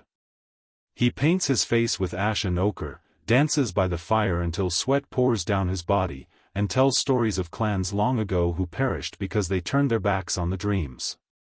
His words are not just warnings, they are weapons, meant to draw the wavering into his circle. But the leader of the doubters, a scarred hunter who has seen more winters than most, counters with equal force. The spirits do not feed us, he says, his voice low and steady. Stone feeds us. Fire feeds us. Hands and sweat and blood feed us. Dreams are shadows. Try to eat a shadow, and you will starve. His words resonate with those who have buried children lost to hunger, who know the cost of waiting for signs while the stomach growls empty. So the fire becomes a battlefield, not of fists but of words, of belief against belief. And every night, the arguments grow louder. The rift widens not only in speech but in silence. When a child falls ill, the dreamers say it is because the doubters angered the spirits. They insist on rituals, on songs, on painting the child's skin with red clay to ward off evil. The doubters refuse, saying it is the cold, the hunger, the weakness of the body that causes sickness. When the child dies, grief turns into accusation. The dreamers weep and say the spirits were disrespected. The doubters turn their faces away, hiding their pain behind stony silence, but in their hearts anger smolders, heavy as fire waiting to catch dry grass. At night, the dreams themselves seem to grow sharper, as though the clan's division feeds them. Dreamers wake with visions of battles, of light against shadow, of families split apart by invisible lines. Doubters wake restless, feeling watched by something unseen, though they insist it is only the unease of listening to endless talk of spirits. Yet the fear clings to them, as smoke clings to hair, impossible to shake entirely. There is no longer one fire but two. Though the camp remains whole, the people gather in separate circles. On one side, the dreamers chant softly, their voices weaving like wind through branches. On the other, the doubters sit in silence, sharpening stone, their faces grim, their eyes fixed on the dark horizon. The space between them is small, yet it feels vast, a gulf of belief that no bridge can span. The animals sense the tension too. The dogs, once loyal to all, now linger more often near one side than the other. When a hunt is called, some refuse to join unless their chosen leader leads. The efficiency of the clan falters. Prey escapes more often. Hunts grow longer, more dangerous. Hunger returns, sharper now, gnawing not only at the belly but at the fragile thread that holds the clan together. The environment too seems to echo the division. The rivers swell unpredictably, flooding low paths. The winds carry strange scents, of fire from faraway forests, of decay from beasts unseen. The dreamers take these as signs, confirmations that the spirits grow restless. The doubters see only nature's indifference. Yet both feel the unease deepen, as though the earth itself mirrors their fracture. One night, the shaman dreams of a great figure made of both stone and mist, standing over the camp, pulling it apart with massive hands. He wakes in terror, convinced the spirits themselves are warning him of what is to come. He declares the clan must act, either follow the dreams or be destroyed. His followers nod with fervor, their faith unshaken, their fear fueling their loyalty. The scarred hunter, upon hearing this, spits into the fire. If you see the clan torn apart, he says, it is because you are tearing it with your words. We do not need spirits to divide us, we divide ourselves when we stop trusting what is real. His voice is bitter, but beneath it lies sorrow, for he remembers a time when they were one people, bound by necessity and kinship, not split by invisible lines of faith. The young watch all of this with wide eyes. They are the most vulnerable, pulled like reeds in the wind between two truths. Some dream easily, their minds fertile soil for visions, and so they drift toward the dreamers.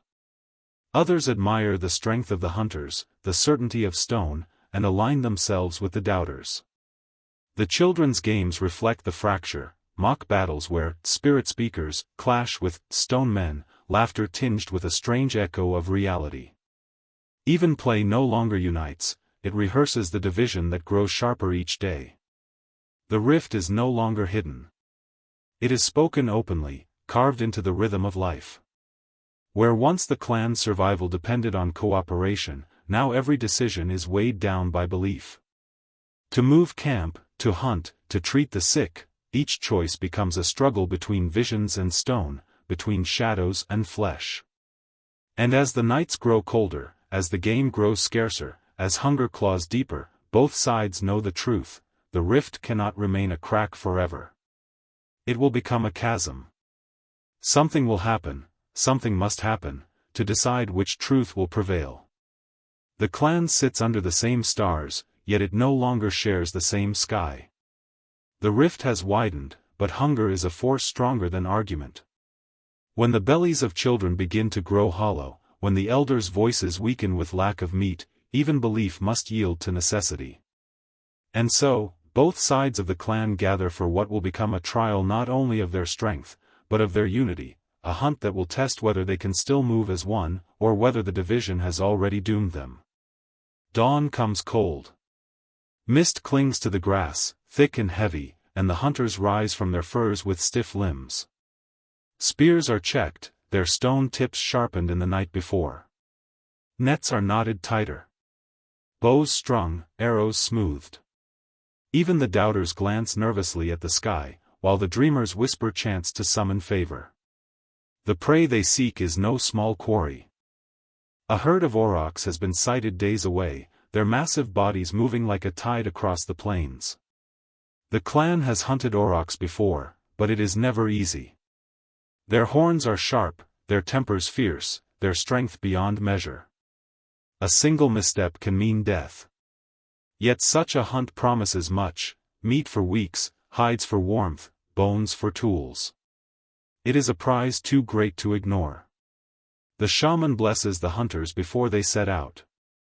He paints their faces with ochre, draws lines across their chests to protect their hearts, whispers words he claims the spirits gave him. The dreamers accept this gladly, letting the sacred touch of pigment strengthen their resolve. The doubters endure it in silence, rolling their eyes once the shaman's back is turned. But even they do not wipe the paint away. In times of danger, even disbelief bends to ritual, if only for the comfort it might give.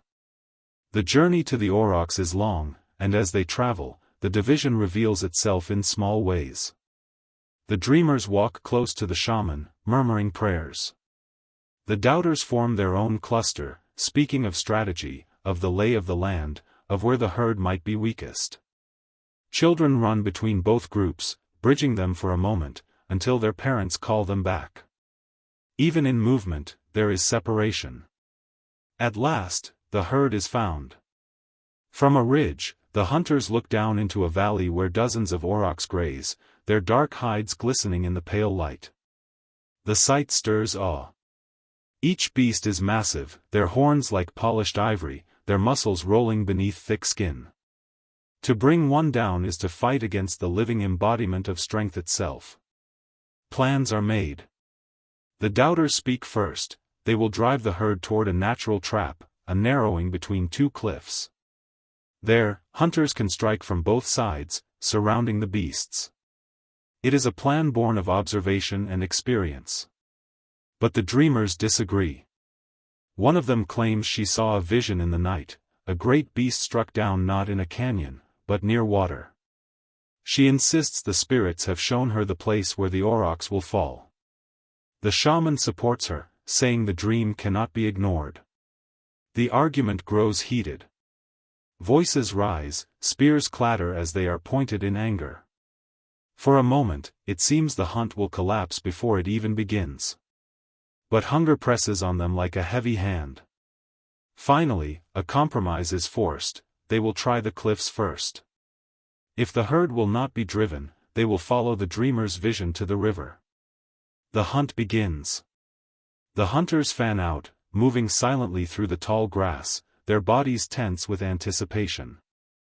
The aurochs raise their heads, snorting, sensing something amiss. Then the signal comes, a sharp cry, the crack of stone against stone, and the hunters rush forward, waving torches, shouting, driving the beasts toward the cliffs. The ground trembles beneath the stampede. Aurochs bellow, their massive hooves striking earth like thunder. Dust rises in choking clouds. The hunters run alongside, thrusting spears, their eyes wild with adrenaline and fear. The plan seems to work, the herd moves toward the narrowing, just as intended. But then, chaos. One bull, massive and furious, turns suddenly, charging at the hunters. A young man is gored, lifted into the air, his scream torn from his throat before he crashes lifeless to the ground. Panic ripples through the hunters. Some falter, some scatter. The auroch seize the moment, turning aside, breaking free from the trap. The herd surges toward the open plain, away from the cliffs. Shouts fill the air. The doubters curse, furious that the plan has failed. The dreamers cry out that this is proof the spirits warned them, that the river is where the kill must happen. Confusion threatens to unravel everything. But there is no time to argue. The herd is escaping. The hunters chase, their lungs burning, their legs aching as they pound across the plain. The dreamer who spoke of water runs ahead, her eyes fixed on the glint of the river in the distance. She screams for the others to follow. Some do, desperate, clinging to hope. Others hesitate, muttering that it is madness. Yet the herd, as if guided by unseen hands, veers toward the river. Perhaps it is coincidence. Perhaps not. But when the beasts reach the banks, they slow, unsure, the mud sucking at their hooves. The hunters seize the chance. Spears fly. Arrows pierce thick hides. Cries of rage and fear mix with the sound of water thrashing beneath hooves. One by one, hunters leap forward, thrusting with all their strength. The river becomes a battlefield of blood and foam. At last, one great bull stumbles, weakened by wounds. With a final bellow, it crashes into the mud, its massive body shaking the ground. A roar rises from the hunters, half triumph, half exhaustion. The beast is theirs. But victory is bitter. The young man lies dead far behind, his body trampled. Others bear wounds, some shallow, some deep. And as they stand over the fallen aurochs, blood dripping from their spears, the division reopens. The dreamers cry out that the spirits guided them, that the river was the chosen place. They see the kill as proof, as vindication. The doubters grit their teeth, saying it was not spirits but chance, that persistence and numbers brought the beast down. The body of the dead hunter lies as silent counterpoint to both arguments, a reminder of the cost of disagreement. The meat is carved, the hide stripped, the bones cracked for marrow. The work is done in silence, heavy with grief and tension. The feast that follows will fill bellies, but it will not heal the wound. For the hunt has proven more than strength, it has proven that belief now guides every step, every choice, every risk. And belief, more than hunger, may one day destroy them. As night falls, the firelight glows on blood-stained faces. The clan eats, their mouths full, but their hearts empty. The hunt has fed their bodies. But it has also deepened the question that now shadows their every breath: are they a people of spirits, or a people of stone? The feast of aurochs lasts many days. The clan sits around the fire, their mouths busy with flesh, their bellies swollen with fat. The smell of roasted meat fills the valley, rich and heavy, clinging to hair and hides. For a moment, it feels as though hunger has been banished. Children laugh again, grease shining on their faces. Elders chew slowly, their eyes half closed with relief.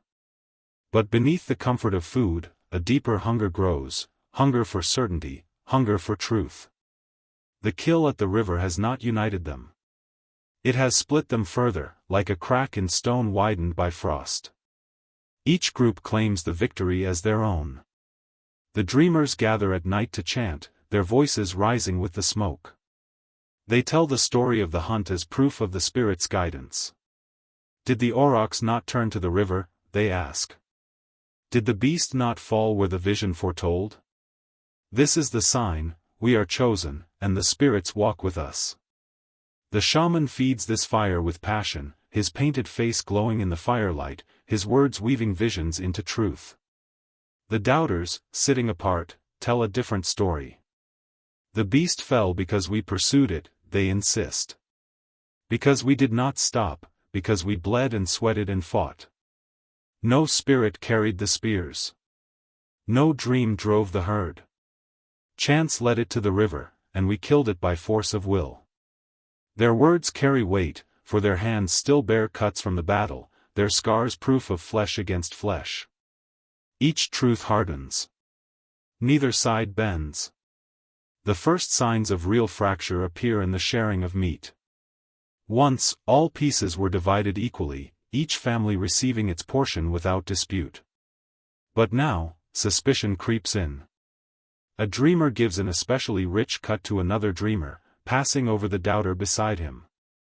A doubter hoards marrow bones for his children, refusing to pass them to the chanting circle. At first, these are small slights, disguised with polite words. But in the eyes, the truth burns clear. Children mimic their parents. Some sing the chants of the shaman, swaying with painted faces. Others sit apart, pretending to strike stone against stone, mocking the dreamers with laughter. Their play no longer unites, it rehearses division, shaping the future in gestures of rivalry. Then, the sickness comes. It begins with a cough. A child, weak and thin, shivers even with a belly full of meat. His cough deepens, rattling like stones in a jar. Soon, another child coughs, then another. Their skin grows hot, their eyes dim.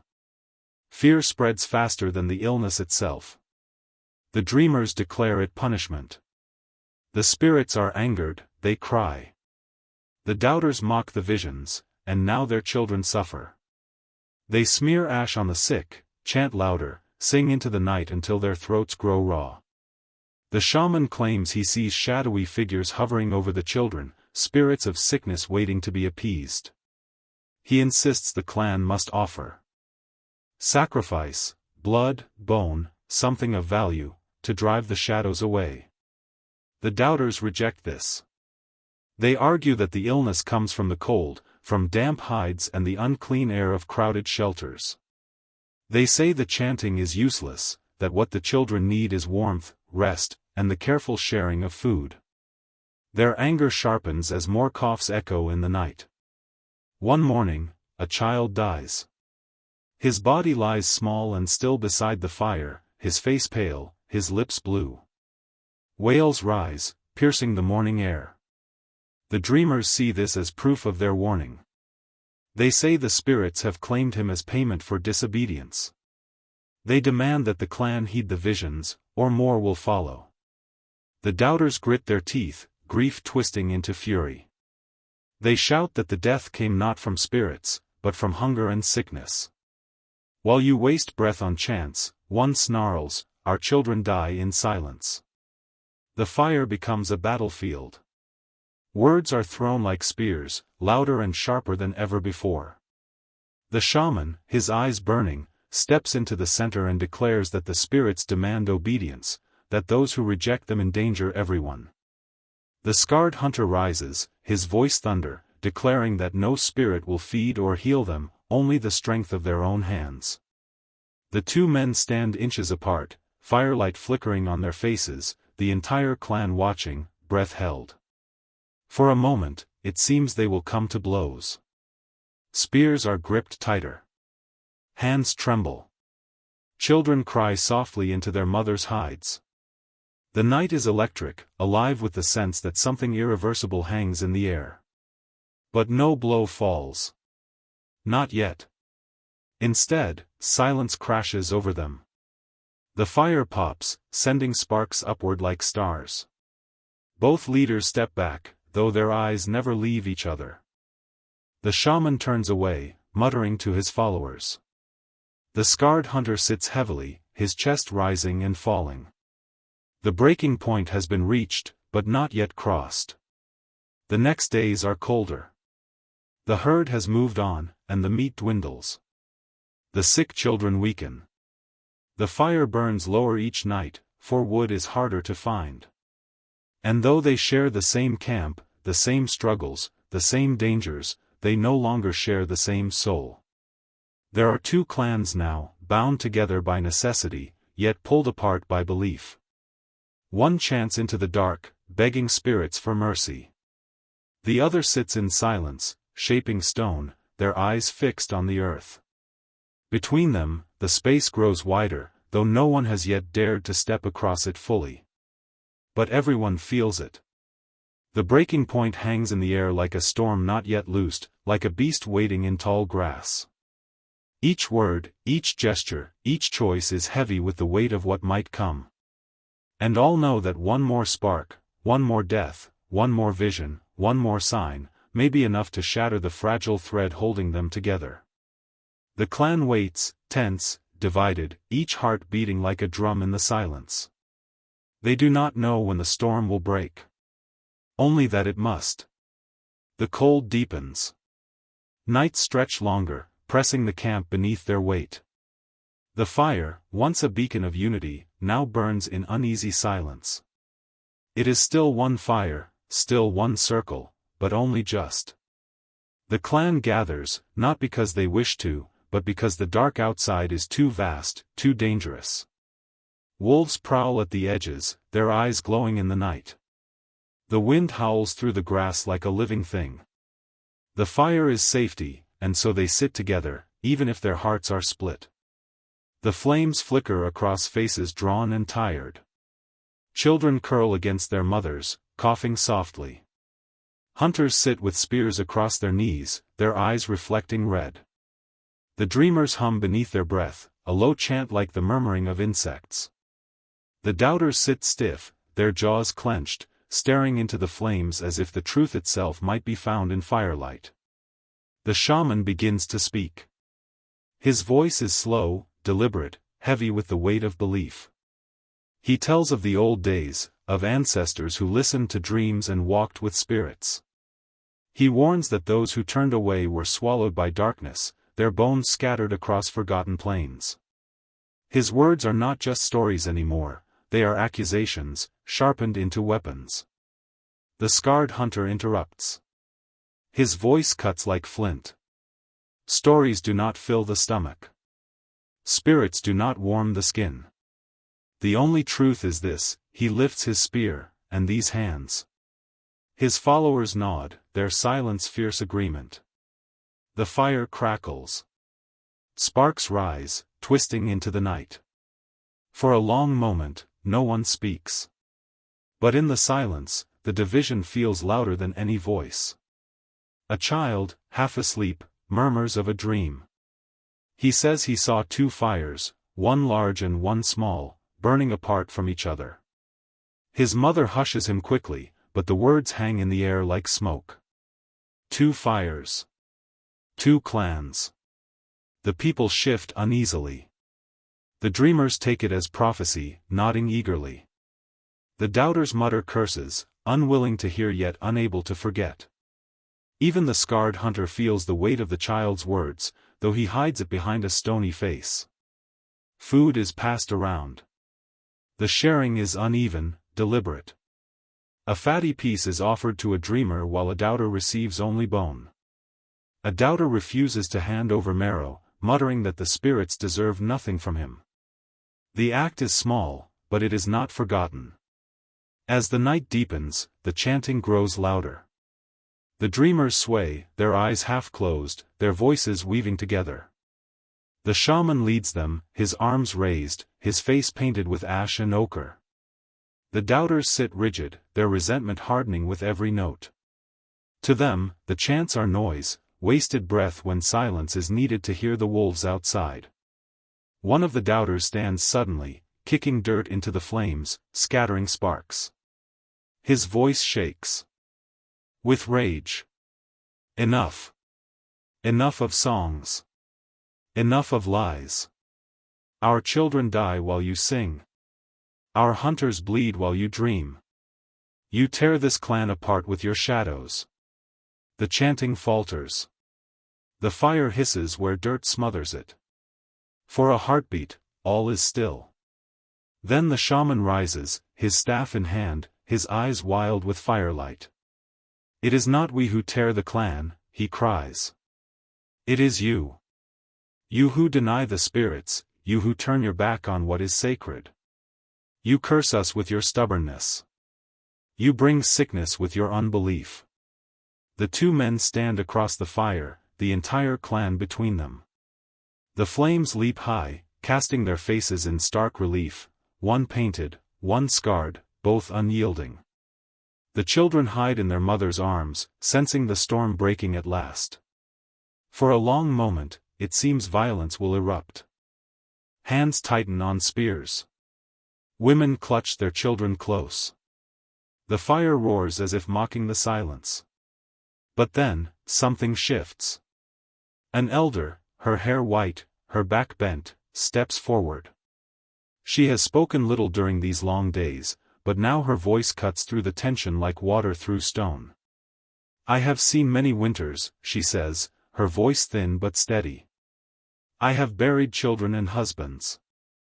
I have walked with hunger, with sickness, with fear. Never have I seen a clan divided so. Her eyes sweep over both sides. This fire is our last together. I feel it. Tomorrow, you will no longer sit as one people. Her words fall heavy. No one answers. Not the shaman. Not the scarred hunter. Not even the children. The fire burns lower. One by one, people lie down, though none truly sleep. They curl on opposite sides of the flames, dreamers and doubters, divided by more than smoke. The fire crackles between them, the last fragile thread of unity, holding for one final night. The wolves howl. The stars watch silently. And the clan dreams, not of unity, but of separation. Some see rivers dividing. Some see cliffs splitting. Some see two fires, just as the child whispered. When dawn comes, the fire is nothing but ash. And the clan rises not as one, but as two. Dawn comes cold and silent. The air hangs heavy with the memory of the night before. The fire is gone, reduced to a bed of gray ash. Where once there was warmth and a single circle of the clan, there is now only distance. The camp stirs quietly. No one speaks of what will happen. No one needs to. The divisions of belief, carved deep over weeks of disagreement, have hardened into something final. The two sides gather their own, separate from each other. The dreamers huddle around the shaman, their faces still marked with ochre and ash. The doubters gather beside the scarred hunter, their spears in hand, their eyes fixed on the horizon. It is not spoken aloud, but the clan knows, today will be the day of separation. The dreamers move first. They take with them the soft hides, the painted totems, the ashes of the last fire. Their chants rise as they leave, soft at first, then louder, prayers to the spirits, begging for guidance, protection, and a future. The sound follows them across the field like smoke, curling upward, fading into the wind. The doubters watch in silence. Some clutch spears tighter. Others glance toward the shaman with unease, though they say nothing. They know that the dreamers leave not just their company, but also a claim to truth, their truth. The doubters turn toward the path ahead, toward stone and the certainty of the hunt, toward life carved by their own hands, not by visions. The leader of the doubters calls the clan together one last time. His voice is deep and steady. We walk forward, not as followers of dreams, but as makers of our own way. We will find strength in stone and blood. We will carve our survival with our hands. The words echo over the camp, met by nods, murmurs, some sharp with resolve. The shaman steps forward, his face a mask of grief and defiance. "We walk with the spirits," he says. "They guide us beyond stone. We follow their path, and they will carry us through the dark." His words are met with quiet chants from his followers. And so the clan splits. The dreamers move eastward, following the rising sun. They carry with them their dreams and their songs, believing that the land ahead is promised by the spirits. Their path is slow, guided by ritual, by visions in sleep, by the shaman's steady hand. They walk with care, stopping at stones they say are sacred, marking them with ochre, whispering to the unseen. They are a people who have chosen faith as their guide. The doubters turn west, toward the stone ridges where game is known to roam. Their steps are deliberate and fast, their path shaped by need rather than vision. They carry spears, tools, and hardened hides. They speak in short words about survival, where to hunt, where to make shelter, how to sharpen stone. They are a people who have chosen reality as their guide. For both sides, the separation is not just physical, it is blood and belief that divides them. The dreamers see themselves as chosen, bound to follow the will of spirits. The doubters see themselves as makers of their own fate, bound to follow the will of the earth and their own strength. The children sense the change. Some follow the dreamers, drawn to the chant, to the mystery of the shaman's words. Others stay with the doubters, drawn to the certainty of stone, to the promise of strength. The choice is quiet, but it is irreversible.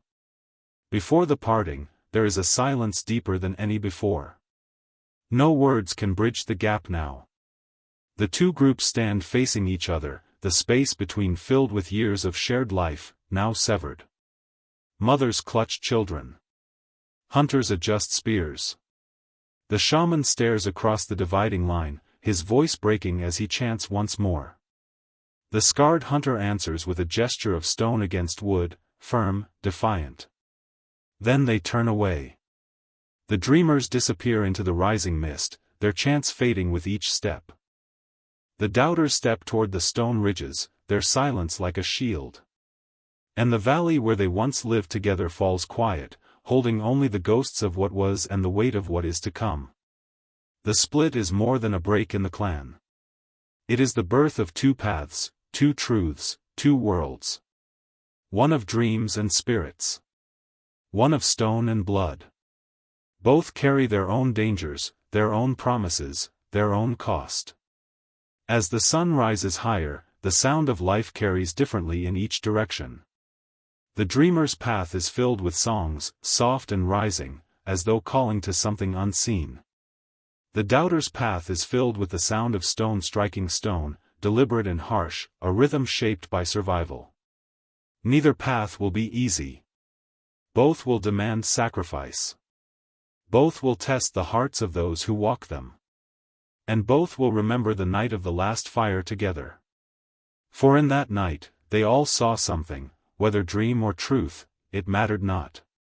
They saw the moment when one people became two, when belief became a blade, and when survival itself became a choice. The rift is complete. The clan is no longer whole. But somewhere in the distance, the wind carries both chants and silence, and the land waits. The story of their division is only just beginning. The morning is cold and quiet. Where the two sides of the clan once stood together, there is now only distance and dust. The ground between them is worn by footsteps and silence, marked by footprints that will never cross again. The dreamers have gone east, toward a land shaped by visions. The doubters have turned west, toward a world carved by stone and struggle. Each group moves as if they are entering a different world. For the dreamers, the air feels heavier with meaning. Every step is guided by ritual. Their path is slower, as they stop often to mark stones with ochre, to speak to trees, to lay offerings in the grass. The shaman walks at their center, his voice low and steady, chanting verses only the dreamers can hear. He speaks of the Spirit's promise, that the East holds the water of life, the fertile ground where their children will thrive. The children walk wide-eyed, their faces painted in lines and swirls, hearing stories at every step. They speak softly among themselves, repeating the chants of the elders. Some speak of visions seen in dreams, visions of great rivers, glowing skies, and animals speaking in tongues of mist. Others speak of fear, fear of leaving the old camp, of stepping into a land unknown. The dreamers follow the rising sun. The light falls golden on their shoulders, as though blessing their path. But shadows gather too, shadows of doubt, of hunger, of the dangers they leave behind. Every chant is a shield against those shadows, every offering a promise to the unseen. Far to the west, the doubters march with purpose. Their path is hard and fast, shaped by the knowledge of survival. They move through stone ridges, across dry plains, following the signs of game. Their eyes are sharp, scanning for tracks, listening to the whisper of the wind. They speak little, conserving strength, their words reserved for instructions, where to hunt, where to rest, how to sharpen stone. The scarred hunter leads them. His voice is deep, carrying authority. He tells them that survival depends not on visions but on observation and action. The land will give us what we take, he says. We carve our path, we earn our food, we make our way. His followers nod, their faces set hard against wind and hunger. They trust his certainty more than any dream. The children of the doubters carry that certainty too. They practice the skills of their people, knapping stone, stalking prey, carrying water. They speak of strength, of endurance, of the way the earth teaches those who listen. They mock the dreamers' chants in quiet tones, repeating them as riddles, half in jest, half in defiance. As the days pass, the two paths grow farther apart. The dreamers enter a land of rivers and forests, where the air hums with unknown life.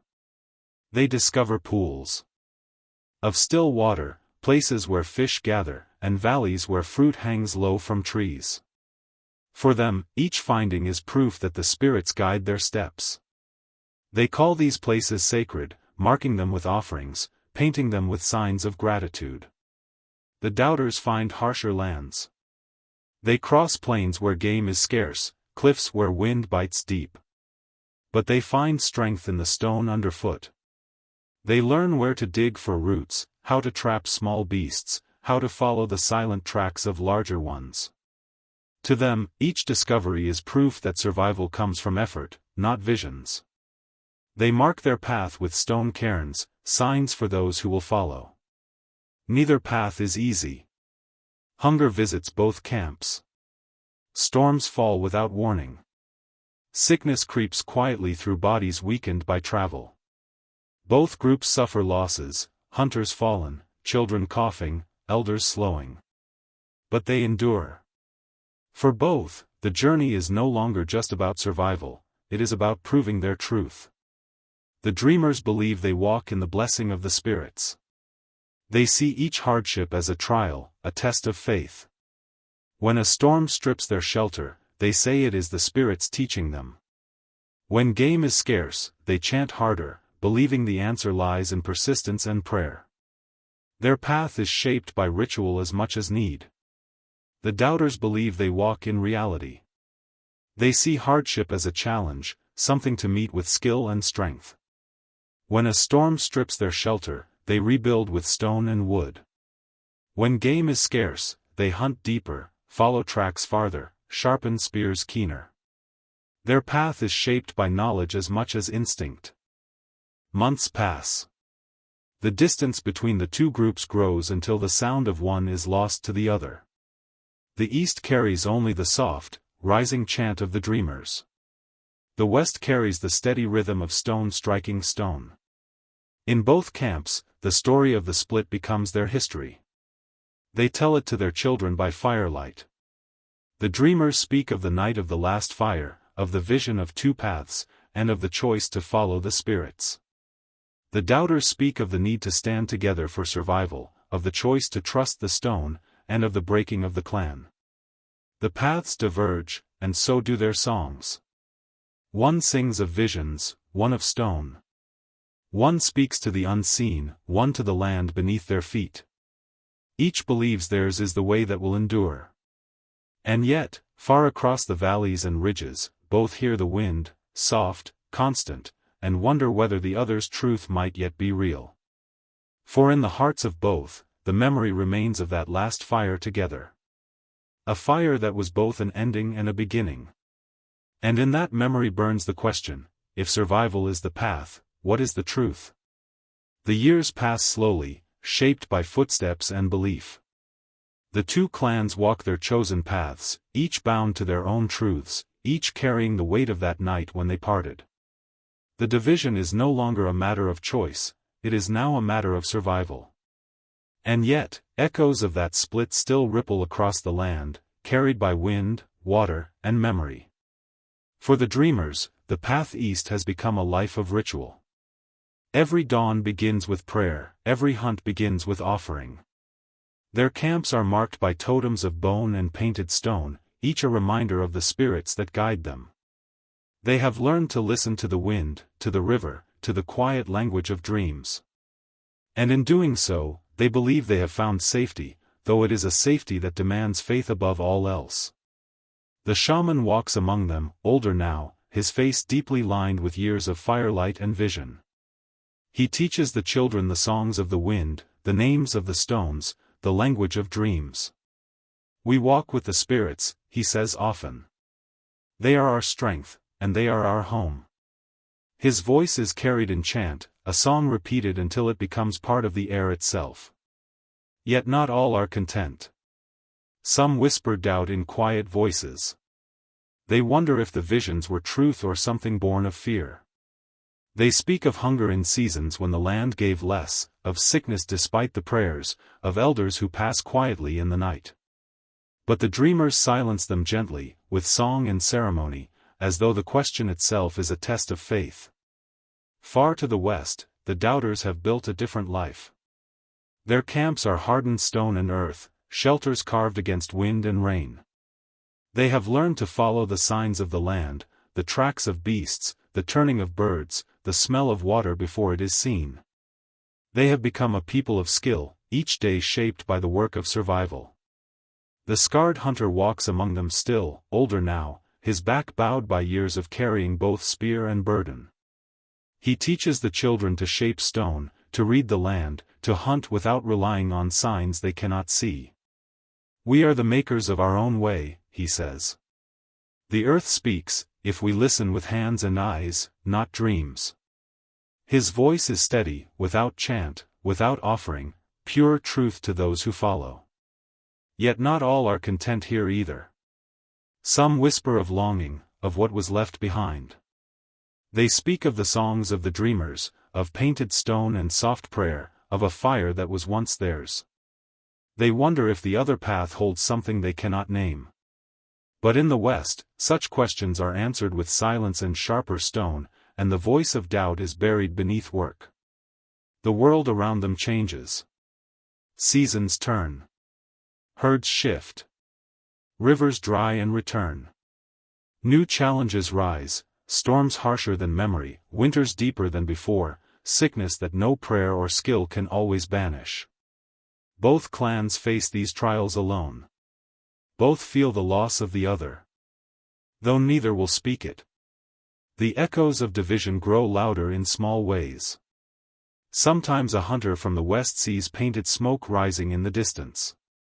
Sometimes a dreamer hears stones struck far across the valley. Sometimes children dream of places they have never been, of other fires, of other faces. These are faint echoes, half remembered, but they pull at something deep inside, something neither clan can name. In the east, the dreamers gather to speak of visions that grow more urgent. The shaman says the spirits warn of a coming trial, one that will demand the sacrifice of both clans. They speak of the night of the last fire, of the splitting of the people, of the wound that still runs deep in the heart of the world. They chant for unity, though they know the clans walk apart. In the West, the doubters speak of a different trial. They speak of survival against all odds, of the land testing them, of the need to stand together for strength. They speak of the breaking of the clan, not as loss but as a lesson, that belief must be forged in action, not dream. Their voices are low but certain, carried over stone and wind. And yet, both sides, though divided, carry the memory of the night when fire was whole. It is a memory that shapes every choice, every hunt, every step. It is the echo that follows them. They no longer speak to each other. They no longer walk together. But in the silence between them lies a question that will not fade: if survival is the path, what is the truth? In time, the stories of the split become legend. Around fires, in whispers to children, both clans tell of the night when they stood together for one last fire, and how it was that they became two. Neither side forgets the other. Neither side forgets that they once shared the same blood and the same dream. The land carries their echo. The wind carries their voices. The stones remember their footsteps.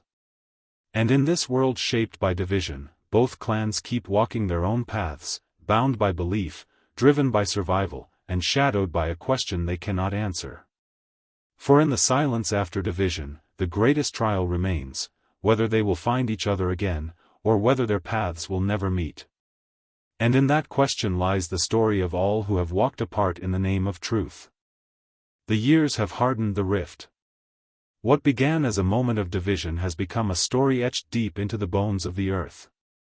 Both clans have grown into their own worlds, one of spirit, one of stone, but the memory of the last fire lingers, carried in silence and shadow. Now, a wind shifts. It begins quietly. A dreamer wakes to a vision unlike any before, a fire not belonging to either side, a voice speaking of paths crossing once more.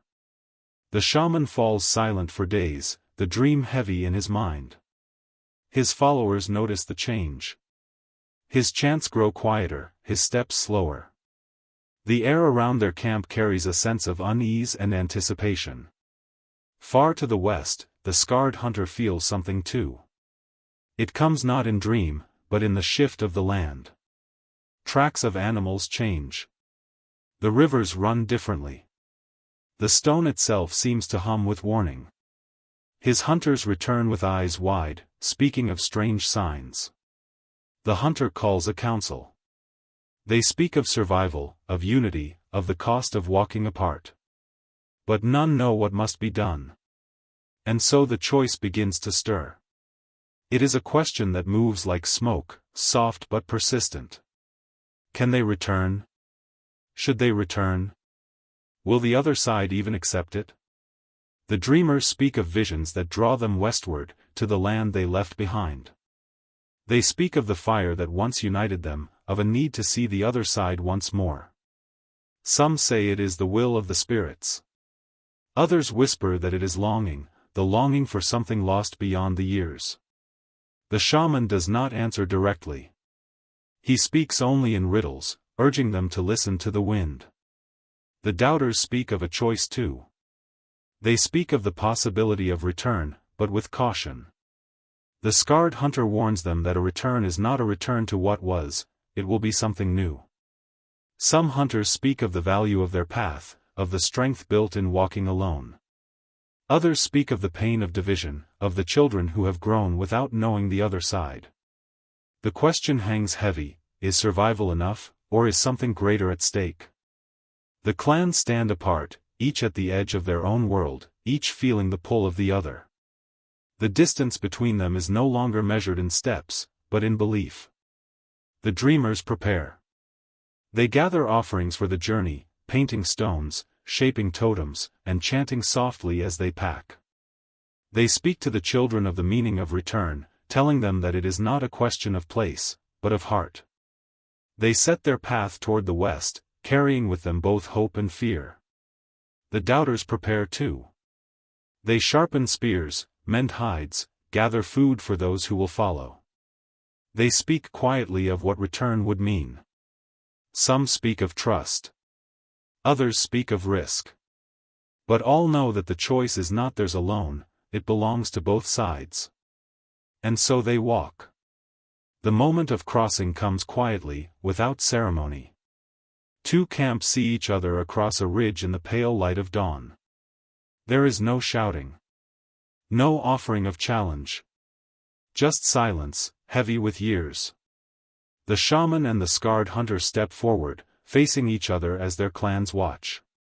For a long moment, they stand without speaking. Then the shaman raises his hand in a slow gesture, and the hunter lowers his spear. There is no victory in this meeting, only the fragile possibility of something new. The clans approach. Dreamers and doubters alike feel the weight of the moment. Children hold to mothers' hands. Elders nod quietly. The air hums with the memory of the last fire, and with the knowledge that they are standing at another choice, whether to remain apart, or to walk together again. The meeting begins with silence, but it becomes speech. Not a song, not a chant, not a decree, but conversation.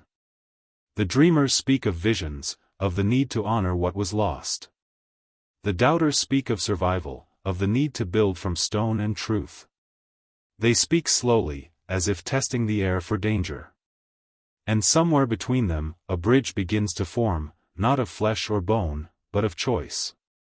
The choice of return. Neither side knows what the future holds. Perhaps they will find unity. Perhaps they will walk apart again. But in that moment, they stand together by the light of a new dawn. Two fires burn in the distance, one of dream, one of stone. And for the first time in many years, they wonder if those fires might be the same. The choice is theirs to make. And in that choice lies the answer to the question that began it all: if survival is the path, what is the truth? The wind carries the question between them, and they listen.